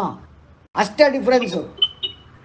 ಅಂದ್ರೆ ಸರ್ ಇಲ್ಲಿ ನಾವು ನಮ್ ಕರ್ತವ್ಯ ಮಾಡ್ತಾ ಹೋಗ್ಬೇಕು, ಮತ್ತೆ ಅದ್ ಅಂದ್ರೆ ಅದ್ ಏನ್ ರಿಸಲ್ಟ್ ಏನಿರುತ್ತೆ ಅದನ್ನ ಅನುಭವಿಸ್ಕೊಂಡು ಹೋಗ್ಬೇಕು. ಅದಕ್ಕೆ ದುಃಖ ಪಡೋದಾಗ್ಲಿ ಸುಖ ಪಡೋದಾಗ್ಲಿ ಅದಕ್ಕಷ್ಟು ಅಂದ್ರೆ ರಿಯಾಕ್ಟ್ ಮಾಡ್ದೇನೆ ನಾವು ಇದನ್ನ ಎಕ್ಸ್ಪೀರಿಯನ್ಸ್ ಅಂತ ತಗೊಳ್ತಾ ಹೋದ್ರೆ ನಮಗ್ ಜ್ಞಾನೋದಯ ಆಗ್ತಾ ಹೋಗುತ್ತೆ ಅನ್ನೋದು ಒಂದು ಕನ್ಕ್ಲೂಷನ್. ಉಷ್ಣ ಶೀತ ಸಮದ್ವಯಂ. ಓಕೆ ಸರ್, ತುಂಬಾ ಅಂದ್ರೆ ಈ ಥಾಟ್ ಅಲ್ಲಿ ನಾವು ಎಷ್ಟೋ ಪ್ರಾಬ್ಲಮ್ಸ್ ಗೆ ಸೊಲ್ಯೂಷನ್ ಸಿಕ್ಕೇ ಬಿಟ್ಟಿರುತ್ತೆ. ಈ ಥೆರಪಿಗಳ ನೆಸೆಸಿಟಿನೇ ಇರಲ್ಲ ಸಾರವಾಗ. ಹೌದು, ಆಲ್ ಥೆರಪೀಸ್, ಈಗ ನಾನ್ ಮಾಡ್ತಿರೋ ಥೆರಪಿ ಕೂಡ it is jiva therapy. Utkarshanam is also working on jiva. ಈಗ ನೀವು ಮಾಡ್ತಿರೋ ಥೆರಪಿಗಳು ಆತ್ಮಕ್ಕೂ ಒಂದು ಸಹಾಯ ಮಾಡ್ತಾನೆ ಇರುತ್ತಲ್ಲ ಸರ್? ಅಂದ್ರೆ ಈ ಜೀವಾತ್ಮಕ್ಕೆ ಗೊತ್ತಾಗ್ತಾ ಹೋಗುತ್ತೆ, ಅಂದ್ರೆ ಇದಲ್ಲ, ಇದು ಆತ್ಮದ್ದು, ಅಂದ್ರೆ ಆ ಎಕ್ಸ್ಪೀರಿಯನ್ಸ್ ನಾವು ತಗೊಳ್ತಾ ಹೋದಲ್ಲಿ. ಅಂದ್ರೆ ಒನ್ಸ್ ಎ ಪರ್ಸನ್ಸ್ ಜೀವ feels comfortable, that time only the person is able to think about Atman. ಬ್ರಹ್ಮಜ್ಞಾನ ಉಂಟಾದ ನಂತರದಲ್ಲಿ ಸಹಿಷ್ಣುತೆ, ನೋವು ನಲಿವುಗಳಿಂದ ಆಚೆ ನಿಂತ್ಕೊಳ್ಳೋದು ಸಾಧ್ಯವಾಗುತ್ತೆ. ಆದರೆ ಆ ಸ್ಟೇಜಿಗೆ ರಿಯಲೈಸ್ ಆಗೋದಕ್ಕೆ ಜೀವನ ಸಪೋರ್ಟು ಬೇಕೇ ಬೇಕು, ಕರ್ಮಗಳ ಸಪೋರ್ಟು ಬೇಕು. ಆಮೇಲೆ ಇನ್ನೊಂದೇನು ಅಂದ್ರೆ ಸರ್, ಕೆಲವೊಂದು ವಿಷಯಕ್ಕೆ ನಾವು ಅದನ್ನ ಅರ್ಥ ಮಾಡ್ಕೊಳ್ತೀವಿ, ಬಟ್ ಕೆಲವೊಂದು ವಿಷಯಕ್ಕೆ ಅದು ಏನು ಹೋದ್ರೂ ತಲೆಗೆ ಹೋಗಲ್ಲ ಸರ್. ಅದು ಯಾಕೆ ಅಂತಂದ್ರೆ ಇಟ್ ಈಸ್ ಕಾಲ್ಡ್ ರಿಲೇಟಿವಿಟಿ. ನಾವು ಯಾವ ರಿಲೇಟ್ ಮಾಡ್ಕೋತಾ ಇದ್ದೀವಿ ಟಾಪಿಕ್ನ. ಈಗ ಸುಮತಿ ಮೇಡಮ್ ಅವರ ಪ್ರಶ್ನೆ ಅವ್ರು ಮೊದಲು ಕೇಳಿದಾಗಲಿಂದ ನನಗೆ ಅರ್ಥವಾಗ್ತಿರೋದೇನು ಅಂದರೆ, ಅವ್ರ ಕನ್ಫ್ಯೂಸ್ ಆಗಿರೋದು ಇಷ್ಟೇ. ನಾನು ಎನ್ನುವುದು ಯಾವುದನ್ನು ಅವ್ರು ನಾನು ಅಂತ ರೆಫರ್ ಮಾಡ್ತಾ ಇದ್ದಾರೆ, ಅಲ್ಲಿ ಕ್ಲಾರಿಫೈ ಮಾಡ್ಕೊಂಡ್ಬಿಟ್ರೆ ಮುಂದಕ್ಕೆ ತೊಂದರೆ ಆಗೋದಿಲ್ಲ. ಅಂದರೆ ನಾವು ಯಾವುದೇ ಸಬ್ಜೆಕ್ಟನ್ನ, ವೇದಾಂತರ ಸಬ್ಜೆಕ್ಟನ್ನು, ಉಪನಿಷತ್ ಸಬ್ಜೆಕ್ಟ್ಗಳನ್ನು ನಾವು ಯಾವ ರಿಯಾಲಿಟಿಲಿ ನೋಡ್ತಾ ಇದ್ದೀವ, ಆ್ಯಕ್ಷನಲ್ಲಿ ನೋಡ್ತಾ ಇದ್ದೀವ, ಟ್ರೂತಲ್ಲಿ ನೋಡ್ತಾ ಇದ್ದೀವ, ಲೋಕಲಲ್ಲಿ ನೋಡ್ತಾ ಇದ್ದೀವ, ನಾನ್ ಲೋಕಲಲ್ಲಿ ನೋಡ್ತಾ ಇದ್ದೀವ, ಕಮ್ಯುನಿಕೇಷನ್ ವಿತ್ ಸಿಗ್ನಲ್ ನೋಡ್ತಾ ಇದ್ದೀವ, ಕಮ್ಯುನಿಕೇಷನ್ ವಿತೌಟ್ ಸಿಗ್ನಲ್ ನೋಡ್ತಾ ಇದ್ದೀವ, ಈ ಆತ್ಮನಲ್ಲಿ ನೋಡ್ತಾ ಇದ್ದೀವ, ಜೀವನಲ್ಲಿ ನೋಡ್ತಾ ಇದ್ದೀವ, ಪ್ರಾಣನಲ್ಲಿ ನೋಡ್ತಾ ಇದ್ದೀವ, ವಾಯುವಿನಲ್ಲಿ ನೋಡ್ತಾ ಇದ್ದೀವ, ಈ ಥರ ಹಲವಾರು ಪ್ರಜ್ಞೆಯಲ್ಲಿ ನೋಡ್ತಾ ಇದ್ದೀವ. ಈ ರೀತಿ ಯಾವ ರೀತಿಯಲ್ಲಿ ನಾವು ಈ ಸಬ್ಜೆಕ್ಟನ್ನು ನೋಡ್ತಾ ಇದ್ದೀವಿ ಅದರ ಮೇಲೆ ನಮಗೆ ವಿಚಾರಗಳು ಅರ್ಥವಾಗ್ತಾ ಹೋಗುತ್ತೆ madam. So simple but so very complicated. ಹೌದು ಸರ್, ಇಲ್ಲ ಎಷ್ಟೋ ಮಟ್ಟಿಗೆ ಅರ್ಥ ಆಯ್ತು. ಅದೇ ಈ ಕೆಲವೊಂದು ಬೇಗ ಅಡಾಪ್ಟ್ ಮಾಡ್ಕೊಂಡ್ಬಿಡ್ತೀವಿ, ಕೆಲವೊಂದು ಮಾಡ್ಕೊಳಕ್ಕೆ ಆಗೋದಿಲ್ಲ ಸರ್. ಅವಾಗ ಇದು ನಾನು ಅಂದ್ರೆ ಇದು ಸರಿನಾ ತಪ್ಪ ಅಲ್ಲೊಂದು ಸ್ವಲ್ಪ ಗೊಂದಲಕ್ಕೀಡಾಗ್ಬಿಡ್ತೀವಿ ಸರ್. ಹೌದು ಆಗುತ್ತೆ. ಎಲ್ಲ ನೀವು ಕ್ಲಾಸಿಗೆ ಬರ್ತಾ ಇದ್ದೀರಾ, ಎಲ್ರಿಗೂ ನಿಧಾನಕ್ಕೆ ರಿಯಲೈಸ್ ಆಗ್ತಾ ಇದೆ. ನನಗೂ ಏನು ಒಂದೇ ಕ್ಷಣದಲ್ಲಿ ರಿಯಲೈಸ್ ಆಗಿದ್ದಲ್ಲ, ಹಲವಾರು ವರ್ಷಗಳು. ತುಂಬಾ ಇದು ಕ್ಲಾರಿಟಿ ತುಂಬಾ ಸಿಕ್ತು ಸರ್, ತುಂಬಾ ಚೆನ್ನಾಗಿ ಸಿಕ್ತು. Thank you sir. Thank you very much. ಮತ್ತೆ ಯಾರಿಗಾದ್ರು ಪ್ರಶ್ನೆ ಇದೆಯಾ ಅಥವಾ ಇವತ್ತು ಇದನ್ನು ಕ್ಲೋಸ್ ಮಾಡೋಣ?